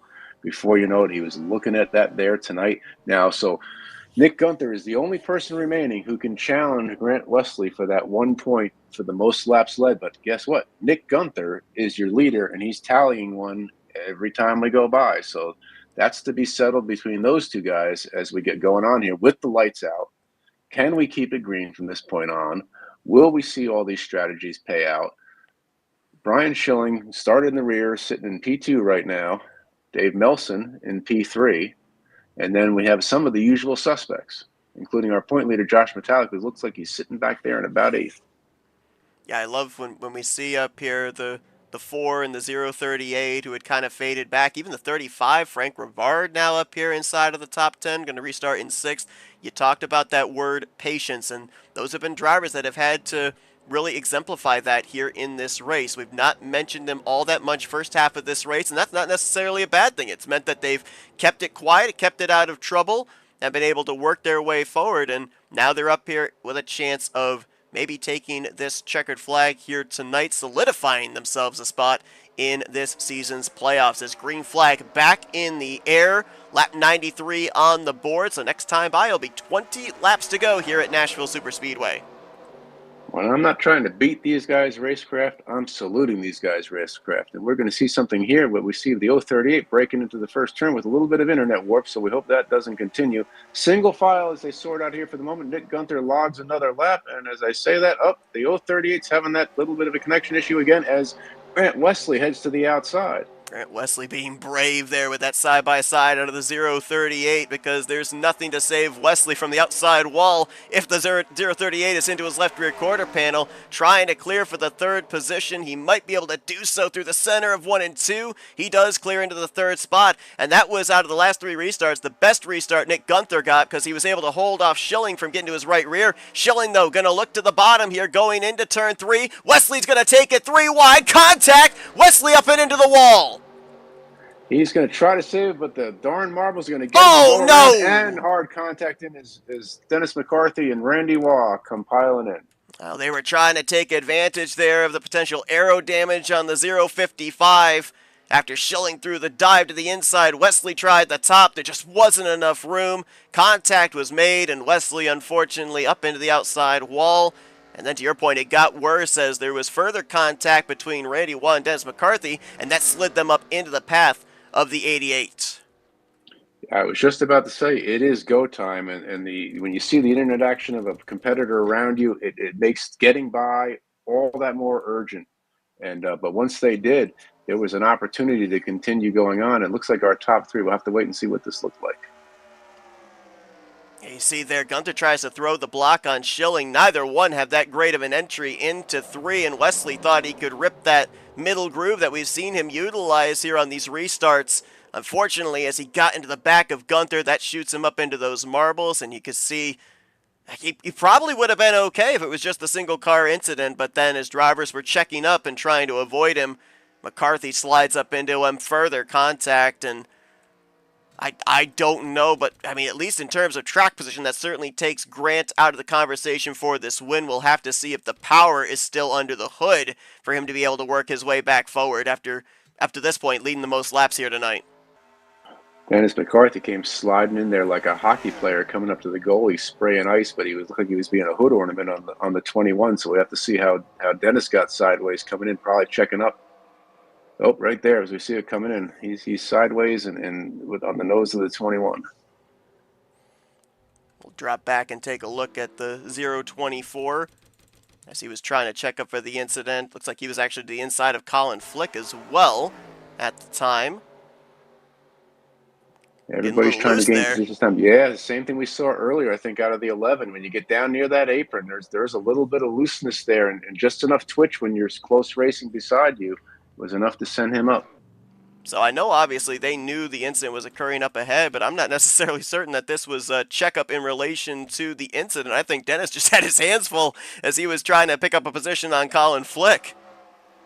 It sure almost looks like that, and we are not at the window here for racing back. We're very close. It's at 15 to go, but at this point we are still not racing back. And I don't know what the caution number this was, but we've had a few tonight. We've had some great racing in between. So it'd be the 8th caution so far here tonight.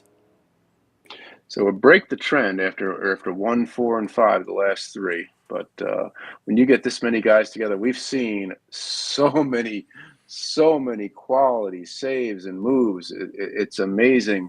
So when you think of put that in perspective, the caution count could have been so much higher. Just with the heads-up driving by these guys, especially on the restarts.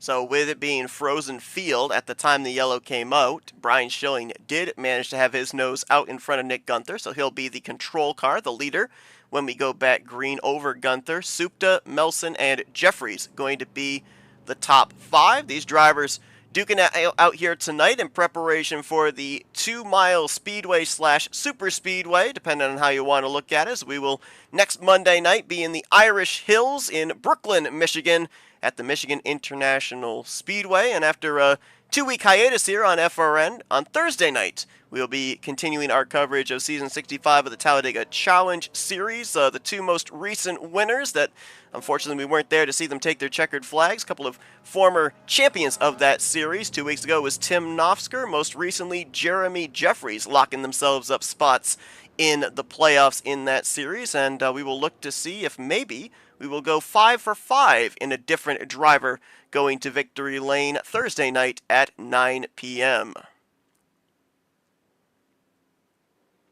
Well, it won't be me if I even could get there, because I'll be in parts unknown. And next week, I don't know where I'll be joining you from when we get to the Irish Hills of Michigan, but I'm looking forward to that one as well, sir.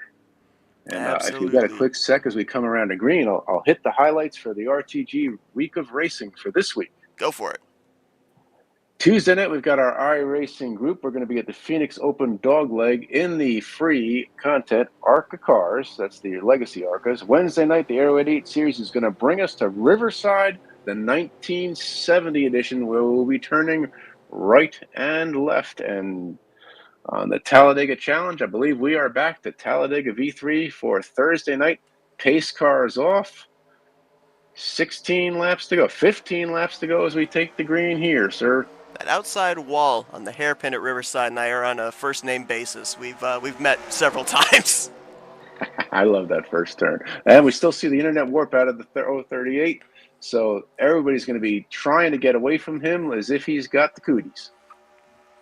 Nobody going to be looking for a square patty here tonight as side by side for that fourth position. Jeffries looking bottom. Contact made. Up into the wall goes Melson. Up into those marbles. Can he keep it straight as he hits the grip once again? Looks like he's going to. The green flag's out. Hold the Frosty. He's heading to pit road. Still green. Melson going to dive it onto pit lane. We will stay caution-free for the moment. Top 4, make it 5, get single filed out, crosses the nose, does Metallic. Look at that check to Frank Rivard. That brings Doug Cady and Ryan Lucey into the conversation. That's all Ryan Lucier needed to see, and he jumped to the inside the second that checkup was, and he's going to see if he can pick one up here as we head around through 3 and 4. Top 5 single filed out, maybe brushing the wall there was Jeremy Jeffries off of 4.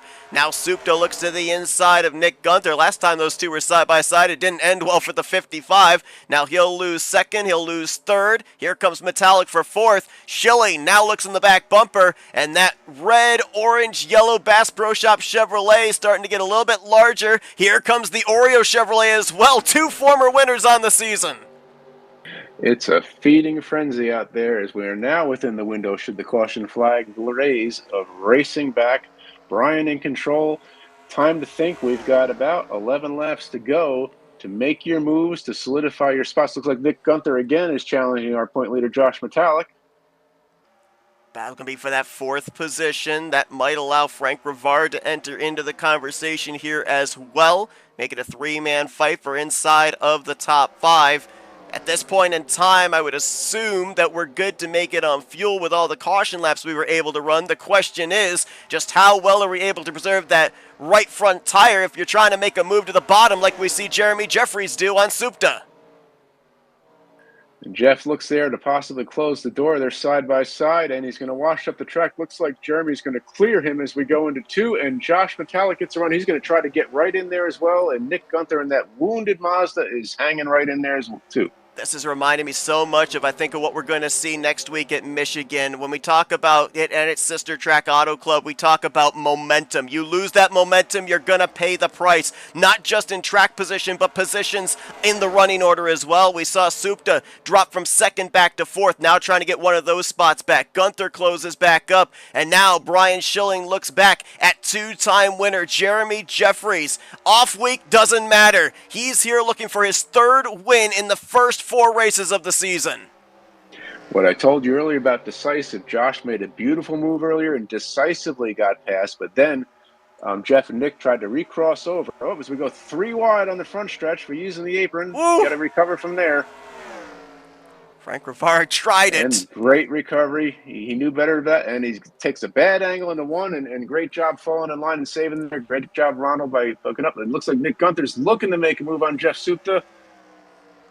Gets a run off of 2, looks to the inside, not going to be able to get it. Frank Rivard driving out the rearview mirror as he throws the block on Ronald Lucey. Denny Carroll now back up here in the conversation. Good recovery for him. Doug Cady, Kelly Causey. I believe that right now would be the battle for the Challenger win here tonight. And there was almost contact there again between the 55 and the 11, and they sorted that out. Oh, it's such close racing. Doug Cady is in Kelly Causey now are side by side for that. And look who's behind him. The other Challenger driver, Conflict. How about that? Racing at the front for the win. Racing here around the 9th, 10th, 11th position for the Challenger checkered flag. Causey, Cady, and Flick throw a blanket over them. Quality racing throughout. And we see side by side again. Looks like Jeff Supta and Nick Gunther. Could they be side by side again for 4th place? Oh, Supta! Contact with Rivardi, saves it! Again, a quality save by Jeff Supta. It is going to cost him, and Josh Metallic is pushing Brian Schilling down the backstretch. physically pushing him into 3, trying to keep him alongside of Jeremy Jeffries as this is the battle for the race lead. Laps ticking away, this time by going to be a total of 6 laps to go from Nashville Superspeedway. 3, maybe now 4 cars to battle for the win as Gunther enters into the conversation. Frank Rivard hopes to get up here as well as he's trying to close in from 5th. Here comes Jeremy trying to clear off of 2 for the top spot. Josh is going to shoot up the middle heading into 3. Incredible racing. This is what these guys do on Monday nights. This is what makes this series so incredible. They are 4 positions stacked up for the race win right now and slicing and dicing, crossing each other over, and they're doing it with respect and they're doing it cleanly. It's a great thing to watch. We've had 8 cautions so far without their racing for this race lead. We may not be done. They're racing hard, but there is very little room for error as these drivers are all up each other's gearboxes. Now we settle it out. Metallic slots to 2nd, Gunther to 3rd. It's Jeffries now out in the clean air with less than 5 to go. Schilling shuffles back to 4th. Now it's up to him to think about and wait for one of these guys to go side by side and play Kingmaker and decide where he can get by, or we'll let for them to get side by side and perhaps take him 3 wide at this point. But he's got to wait now till one of these other guys makes a move, and if he makes a move himself, it's got to be decisive. Jeffries has now got a 4-car gap. Just checking, Kelly Causey's been able to pull away from both Colin Flick and Doug Cady. He's in the 7th spot, so currently he holds the Challenger win if he's able to preserve that spot. Looking for more as he closes up on Doug Cady for 6th place. A little bit of a space now from 1st back to 2nd, maybe a half car length from 2nd to 3rd. Car on the wall back there in Ronald Lucet keeps it going, crosses the line. We are at 3 laps to go. If the caution comes out here, the race is over. Jeremy Jeffries still holding serve over our point leader, Josh Metallic. Nick Gunther is looking like he wants to make a move off of 2, and he does. Great run through the center of the corner. Not quite to that left rear quarter panel, though. Metallic going to cut him off. Both got a nice run there down the back straightaway. It was about 3 car lengths from Jeremy back to Josh. It's been closed up to a car length, maybe less. Ryan Schilling's been holding back there in 4th place, he and Frank Rivard, and we'll see if they've got a run back in there because Nick Gunther, he's looking like, I need somebody coming up from behind to help me get a move on Josh here. So they're 3 stacked as we're 2 to go. Whoa! Coming around to see the Wi-Fi. Oh, Jeffries washes up high, and here we go. Way up the track for Jeremy. Costly mistake with a lap and a half remaining. Metallic now goes to the point. Gunther tries to show the nose to the inside. Not quite there. Off of 4. White flag going to be displayed. A mile and a third left to go as Metallic going to try to hold them off for his first win of the season. It's all about the timing of this move, and if you finish it, and if you do it too early, you run the risk of getting crossed over again. Jeffries makes the first move inside Gunther, looks inside, he's got to shuffle back in, which is going to send him back to Brian Schilling. Nick Gunther again, looking off of 2, this time on Josh Metallic. He's got the nose, he's going to charge it in there into 3. This time he is there. We're going to be side by side through 3 and 4. Who can get back to the throttle first? Metallic tries to pick it up. Can't do it. Gunther's clear. Off of 4. First career win. Nick Gunther takes the checkers at Nashville Superspeedway. Josh Metallic's going to score another top 5 finish. Cash halfway points as well, bringing home 2nd. Brian Schilling from the back's going to bring her in 3rd. And is it Frank Rivard or Jeremy Jeffries that got 4th after that? It was Rivard. Jeffries will get 5th. What a battle. 4 cars under a blanket, different lines. They kept it clean. They didn't give a whole heck of a lot of room, though, but they kept it clean. Worth the price of admission. Again, the racing in this series, it's tough. There's no mistake. You got to work to do it here. But, man, when you do, it is a great feeling. Hopefully Nick Gunther is appreciating and feeling that for the very first time. His first win at RTG, first win in the Barebones series. He's going to burn it down with that square D. I don't know what we want to call it. It's caved in on the front. It's caved in on the back. It's got a Mazda logo, but aside from that, yeah. It's the trash compactor version of the Mazda. There you it's go. Got squeezed a little bit from both sides. The moderate damages, and again, he had to work the draft. Couldn't do it by himself always, and he had to generate a great run and enough run to do it. And he got inside Josh Metallic, and he kept it there on the backstretch this time, and was able to get the advantage into 3. And Josh made every attempt there to try to muster and generate a crossover. It just was not enough time. Well, Nick Gunther came into this race 16th in points.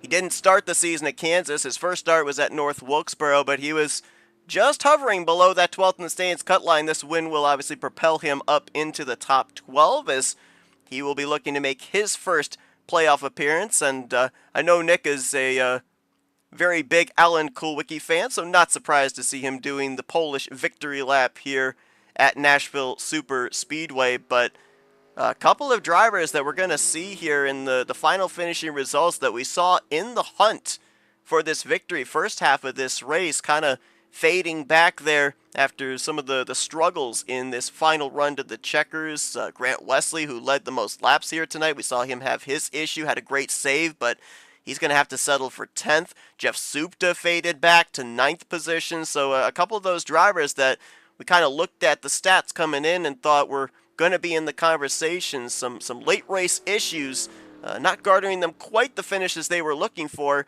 I mean, top 10s are great. The problem for both of them is the fact that Metallic brought it home on the podium and Jeremy brought it home in 5th. And those are some of those other drivers that are battling it out for that regular season championship.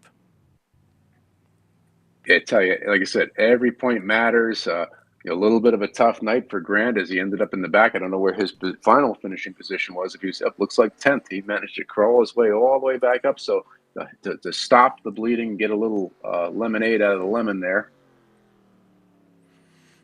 Kelly Causey, if I'm not mistaken, took the Challenger win at the last track, Coca-Cola Super Speedway, so back-to-back Challenger victories for him, bringing it home in 6th. And Frank Rivard, you were going down the statistics, and I kept hearing that name pretty consistently.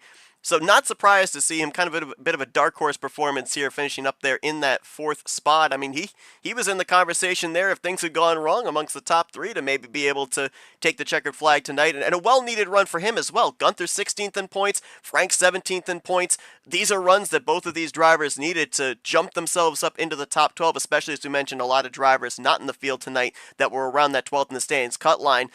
We talked with Colin a couple of weeks ago. We said sometimes it just takes that one good finish to really spell out the rest of the regular season. That might have been the case here tonight for Frank Rivard. I think you're right on the target there. We see a lot of the same familiar names. I'll look at Denny Carroll, another name that we talked about a lot when looking back at the past history of this track. Lord knows he had troubles here tonight with damage and stuff like that. He still managed to bring that one home and bring home 8th place points. He'll stay in the top 10 in overall standings with that performance. Ronald Lucet, Doug Cady just outside of the top 10. Same for Bob LaChance. John Godfrey and Mark Paglia going to complete the top 15. Andre Charest kind of faded back there late. Not sure what happened with him. Cy Jones, Bobby Farrell, Dennis McCarthy, and Glenn Harris completing the top 20 all on the lead lap. Only driver that finished a lap down was Bob Dixon.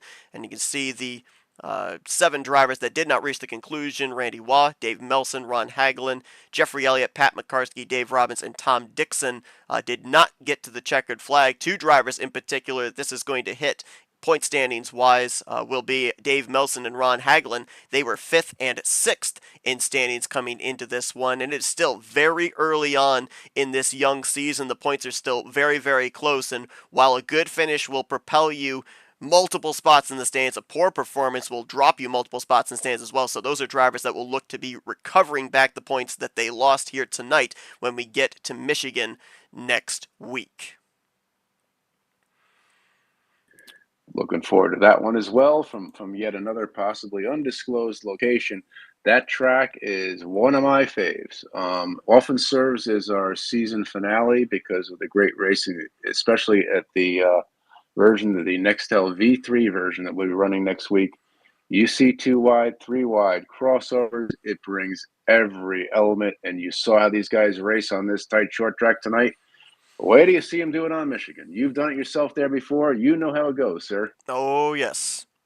Maybe some of the most white-knuckle racing I've ever done in my online career, and I will feel safer from the commentary booth than being out there on the racetrack having to try and wheel around all these guys, but they're going to have that task to deal with in 1 week's time. Let's see as we head into our FRM post-race wind down if we can now dial up our podium finishers. Let's see, bring home the driver that led the 3rd most laps here tonight, 23 circuits out in front, Brian Schilling. User was moved to your Hey channel. Brian, it's Sean and Seth up here in the FRM booth. You got us? Yeah, hey guys. Wow, great run for you here tonight. Again, kind of almost a Brian Schilling classic. Work your way from the back up to the front in the conversation for the win late.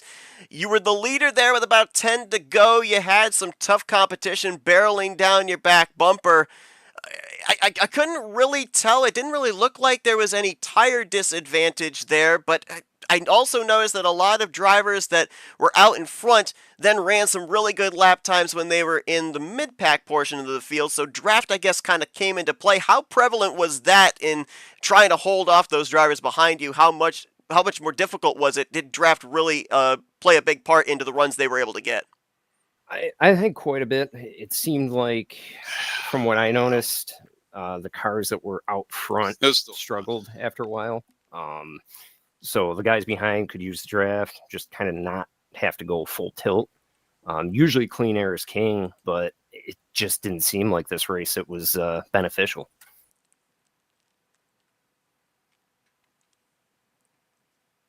I tell you, Brian, watching you come from the rear, because you often with your work obligations and stuff are coming in late, trying to get yourself situated, get settled in so you can come down to do some hard racing, and you find your way through the field to the front more often than not, and it's sometimes a pleasure to watch. And I imagine you find that both a challenge and a bit of a curse. Yeah, for sure. It's fun. I will say it is an absolute blast coming from the back every week. Sometimes it's curse, which I remember last year at this race, I started in the back and had an atrocious race. We had one yellow. I spun and it didn't cause a yellow. Then I spun on pit road. I think I was like 2 laps down by the time the race ended. So me and this track don't have a good history. So coming out of here with a third place finish and second place at halfway, I am ecstatic. It's interesting because in a lot of times when we end up seeing series where the playoff system is built on consistency, there's obviously some emphasis on wins, but more on the consistent finishes. We look at your stats coming into this one. In the first three races, only one top 10 and no top 5s, but I've said it before on the offline side and the online side, I'll say, top 15s. You hit those consistently if you have a long enough regular season, and you're going to find yourself up in a playoff position. But as we heard right there from you, the relief of coming home with a third place performance, was there something with not having a top 5 yet that kind of motivated you a little bit more here tonight, kind of established that top 5 for the momentum for the rest of this regular season now? Yeah, for sure. I mean, it was hanging on my head that I really haven't had a good race. North Wilkesboro, I didn't even get a lap and I got knocked out of the game. So I was the lap down right off the get go. And of course, we had a long green flag run. Coca-Cola, I mean, that's a crapshoot. Just, like any super speedway. And first week, I think I did something that hurt myself. So, it's just good mentally to get a good finish and just try to, build on that now. Well, I'll tell you, you want to build on something. You referenced, your own personal struggles. Well, how does this feel for you? Your previous finishes that we've been referencing, from the 3 previous races here. Season 59, 22nd, sir. Season 62, 14th. Season 56, top 5, you finish 5th. Here you are in victory lane, sir. He's on the podium. Well, he's on the podium. Yeah. Yeah, I'm sorry, on the podium. So with it, but a great improvement, a great progression. It's a challenging track. There's just no other way you look at it, Brian, for sure. Oh yeah. I mean, and limited.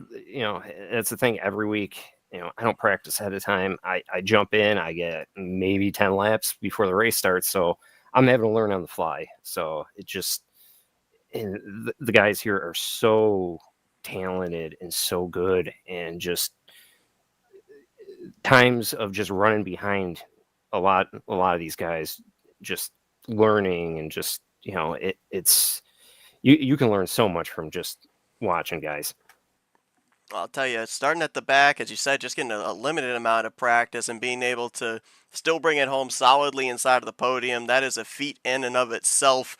Congratulations on the great run here. As you said, hopefully this establishes some good momentum here. We see you more consistently inside of the top 5 here as we start to approach the halfway point of this regular season in preparation for the playoffs. Some valuable points for you here tonight, as well as you were in the latter half of the top 10 standings-wise. It'll be interesting to see where this positions you in preparation for Michigan next week. Before we let you go, Brian, floor is yours for thank you, sponsors, and shout-outs. Well, always thank you to Rodney Sullins. Love the cars that he paints. And thank you for the sponsors. Dixon's, Mark Paglia, Rodney Sullins, Donnie Garrett. I'm sorry, I'm forgetting somebody. I know that. Thank you to Sean Prime and David Cannon for giving us a place to race and all the hard work that the admins do. There's so much that happens in this here that goes on. I feel like it goes unnoticed almost, of just the time and effort these guys put in. And it's just madly appreciated. So, just as usual, thank you for the broadcast, and thank you everybody for coming out and every week and making this such a entertaining Monday night. Well, as Brian Schilling, third place here tonight at the Nashville Super Speedway, and he'll look to ride this momentum into the Irish Hills of Michigan in 1 week's time. Congratulations on the great run here tonight, Brian. Best of luck here the remainder of this regular season. Thank you. Let's see if we can now dial up the driver that brought it home in the second position here this evening. He will undoubtedly still leave as the points leader, as he also garnered some valuable stage points tonight. Let's get a hold of Josh Metallic. User was moved to your Hey, channel. Josh, it's Sean and Seth up here in the FRM booth. You got us? I got you. Well, I'll tell you what, this past week I was on a number of roller coasters, and I think if we kind of looked at your grid of running position, it would look an awful lot like a roller coaster. Up, down, up, down, up, down, but it ends on an up here with a second place performance. Had to fight your way through the field a couple of times, specifically back during that untimely yellow, during those cycle of green flag pit stops, but one thing that I noticed there in the closing stages of this race, we saw the one leading. He pushed up off of 2. You got past him. Then you have the 055 behind you. You pushed up off of 2. Was that just the fact of hoping that the car and hoping that the tires were going to allow you to be able to get back to the throttle sooner and the grip just wasn't there? Or was that just the prevalence of the draft? I wish I knew. I wish I had the answer for you, because if I did, I would not have let Nick get underneath me the way Jeremy let me get underneath him. He started pushing. I was trying to back up the corner a little bit, and I did that while he pushed up, and I was able to get underneath him. And then Nick was right there. I don't know if I overdrove it a little too much or if it was just bad. It just wasn't right. I don't know what it was. I haven't seen that before, where two guys are leading, they just wash up, and the guys behind them hang it low. Usually it's the other way around. The guy that's behind you struggles more. So I wish I had an answer for you. I didn't expect it. I thought I had it after I got by Jeremy, but I was wrong. Nick made a perfect move and got around. Well, I tell you, you weren't wrong on much. You treated us to a heck of a show tonight. We were highlighting you coming up to the mini pay window at halfway, up on the wheel, doing battle with Frank Rivard, tight racing, side by side, fighting hard. And you gain yourself 2 positions there, right coming to the halfway point. Bang, 2 more points. 2 again. Second tonight. What am I getting at 2-2? I'm looking back here at my stats.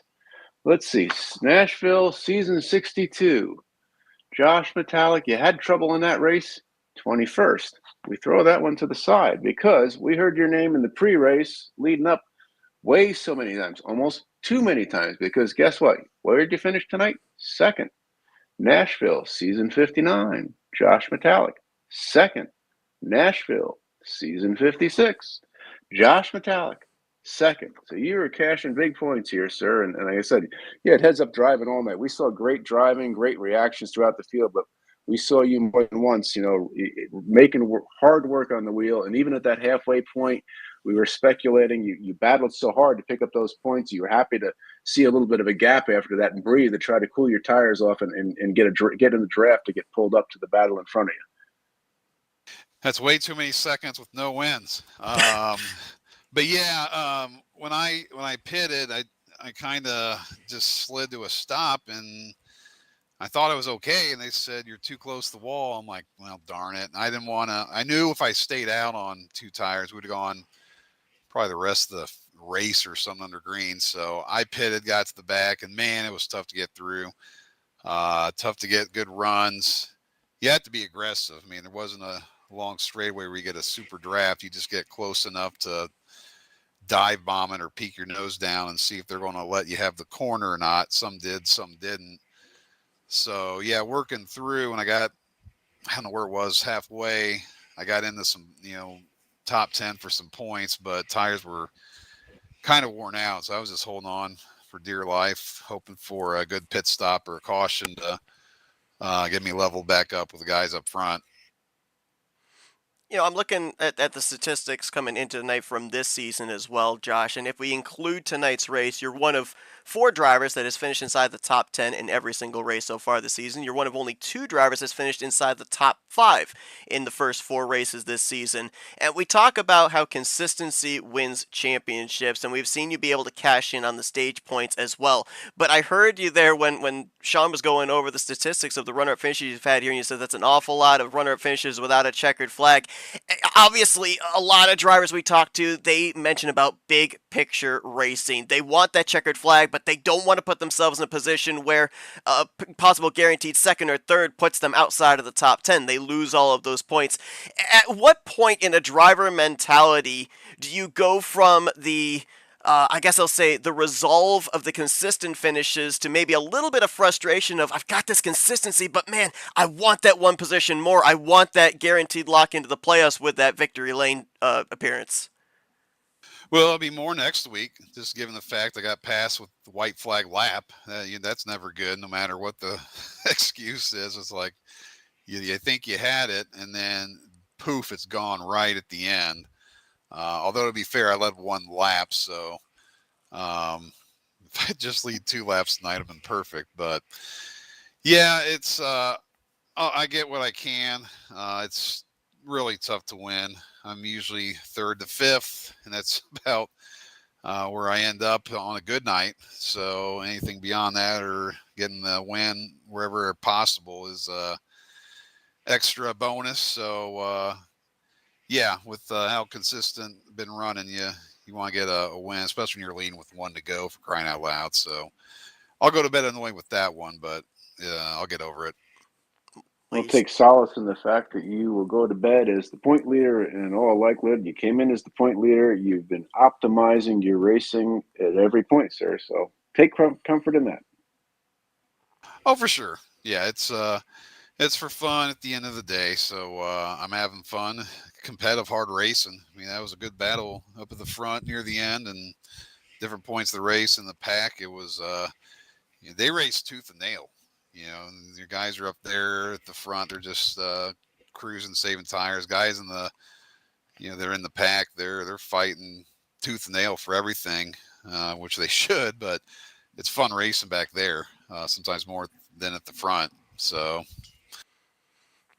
Well, also take solace in the fact that we see more often than not the drivers that are really consistent, eventually they're going to get that checkered flag. So it may be as soon as next week when we get to Michigan. But congratulations on another solid outing here tonight. As Sean said, undoubtedly you're still going to be the points leader heading into next week's race. And before we let you go, Josh, floor is yours for thank you, sponsors, and shout-outs. Well, appreciate it again. Glad you had a good little off time and enjoyed my home city, Indy 500. Go Pacers, by the way. And thanks, as always, like you said, to you and Prime and Bones. We never are not looking for more things to throw at them and have them deal with. And, I'm pretty good at that. So appreciate everyone for what they do, the admins, and drivers showing up. I mean, we keep getting good numbers every night of the week and continue to have great racing. It's a lot of fun. So just appreciate everyone for all they do to keep us going. Well, Josh Metallics, second place here tonight at Nashville Super Speedway. He'll be your points leader heading next week at Michigan, looking for that one position better. Congrats on the solid, consistent night here this evening, Josh, and best of luck in 1 week's time. Thanks, guys. Appreciate it. User was moved Josh out of your Metallic, channel. a number of others like Brian Schilling that we just talked to, trying to make some preparations for the postseason. This driver is locked in through a win, his first career victory in the Barebones Racing Series. Let's dial up first-time winner Nick Gunther. User was moved to your Hey Nick, channel. it's Sean and Seth up here in the FRM booth. Got a copy? What's up, homeboy? Well, I'll tell you what, that Mazda kind of wearing the wounds of war, but it's parked in victory lane. Had to battle there in the closing stages to get this checkered flag. And I was saying to Sean, I mean, you guys were up each other's gearboxes like a 4-car race for the win. You raced hard but clean, but there was little room for error. Just how nerve-wracking was that kind of a situation, especially as we saw even drivers up in the front in that clean air, pushing up tight off of turn 2, that right front tire heat definitely come into play, and you guys are side by side, 2 rows deep. Yeah, I mean that was a very fun last few laps of the race. That was quite fun. I thought for sure I was kind of cooked after I got dumped earlier and got plowed into earlier, which I don't know if they're gonna review that or not, but had a little trouble along the way. I've had some scraps here and there. I mean, unfortunately, I kind of think I got into Grant Wesley as well. I want to apologize to him about that too, because I know we all kind of like had a 3Y moment there, and I think he just hit my right rear and just sent him off there. So I did want to apologize for that. So, but other than that, yeah, this Mazda has been through wars ever since the drop of the green flag since the Nashville, actually not Nashville, North Wilkesboro. I tell you, Nick, first win at RTG, first win in the highly competitive Barebones series. I know you sound a bit of a younger fellow, and you've probably realized by now, by reputation and by racing with us, you're racing with some of the OGs. You know, guys that have been around since before this sim was out, running the previous versions, and they've been at it ever since. You're a great racer. It's a pleasure having you in there, and you probably saw a heck of a lot of people diving, weaving, and some great checkups, which is something else I want to ask you. We saw you had your share of contact. That poor Mazda was the square D Mazda wasn't looking all that healthy, but with the moderate damage working that draft, you did a masterful job of keeping that competitive in there. But on a lot of the starts and restarts, curious in the race room there in TeamSpeak, we saw a lot of heads-up racing, some checkups, big checkups, which usually can cause wide field chaos in some of these restarts, and a lot of great saves going on there. Is that how that kind of went down in the race room? It was kind of like that. I know I kind of got a little bit angry down in the race room, but it's just more of the lack of common sense of some people that have. But I'm sure they'll work on it, maybe. Obviously, coming into tonight, you were outside of the cut line. You could have easily pointed your way up into a top 12, but this now locks you into the playoffs as well. And, you know, I don't know if you know this, but Sean hit me with a little statistic coming into this race. Another driver ended up getting their first career win, the Barebones Racing Series, at this venue the last time they were here. You might have heard of him, Jovan Anderson. So I don't know. It just kind of seems like maybe this racetrack is beginning to garner some first-time winners here in this series. I mean, it's typical. I think this Tyler's track would suit the Muffin Man and I quite well. We know how to manage our right front kind of well at these types of tracks. Nashville's just such a fun track to race on for me. Well, a great run for you here tonight. You put it in victory lane. Your first career win in the Barebones Racing Series, solidifying yourself in the playoffs. I think Sean might not have to dig too deep. This might be the first time a Mazda has won a race here in Barebones. I know a Nissan has done it before. I don't know if any other untoward manufacturers have won a Barebones Racing Series event. But congratulations on the job well done here tonight. We'll now turn the mic over to you for Victory Lane. Thank you, sponsors, and shoutouts. Well, first off, I have to thank you, Seth, for paying this wonderful Square D Lightning Mazda, that collaboration that we did all those years ago. I forget what we did this for at first, but also I gotta thank, of course, the Square D, of course, Fortnite Squad Racing, of course, for providing a very fast Mazda with the rotary engines inside. Square D, my YouTube channel, MimTheQ7B. I know I kind of exposed myself there for a little bit of a frustrating comment earlier in the broadcast there. What are under the bridge now, I think, but Let's see. Who else I have to thank? Of course, I got to thank the folks at Disney Speedstorm for as well, also doing a great job with the sponsorship money there. The guys over at RTG. I mean, I'm starting to see now like some people are really starting to impress me when it comes to like racing with respect. More so. I mean, they definitely like know how to like own up to their own mistakes, which is not something I see a lot of in later in ours as of late. So definitely for sure that some people still got it. Well, Nick Gunther gets his first career victory here tonight at Nashville Super Speedway in the Barebones Racing Series. And he'll look to continue this momentum heading into the continuation of this regular season, starting next week at Michigan. Congratulations on the job well done. Go enjoy this victory, and best of luck here in preparation for the playoffs. All right, then. That's cool. Congrats, Nick, on your first win. I think that was the first Mazda, the best of my recollection. I'm not the chief statistician on that. But anyway, hang on if you can afterwards, sir. I got some other gifts to go for you. Oh, cool. All right. So Nick Gunther, your winner User here was moved out of tonight. your channel. First career win, and becomes the third different driver to go to victory lane here in season 65 of the Barebones Racing Series. And I kind of feel as we draw to a close here at Nashville, you know, we've had a lot of drivers that you mentioned statistically that are up there battling inside of the top 5, even the top 10 in the point standings. And we talked about the unknown a couple of weeks ago at Coca-Cola Super Speedway. With the dynamic of Michigan on the horizon, is that maybe another venue where we could see maybe not necessarily one of the favorites if we look at the current stats and the current statistics, maybe try and put their name into the hat for a playoff position through a victory? Because a lot of people, they classify it as speedway, a lot of people they classify as a super speedway, but with the CTS physically run here in the Barebone Racing Series, it can bring the draft and that super speedway type aspect into the table. Like I said, this track is a fan favorite. We feature it often season finales. We feature it often in televised races. We featured it in a major interleague event that we had put on years back, and the snowy version of it serves as our Christmas race. And this V3 version kind of races like the snowy version. Very much draft, very little on the tire wear. There are some highlights you'll hear me talk about next week, things you've got to pay attention to, but you can run it out. You can swap it. You can go from the back to the front using the draft, and it's an opportunity for virtually anybody to cash some points, almost like a super speedway. Incredible race here tonight. Incredible finish. I mean, I think we had the lead exchanged twice in the final 2 laps.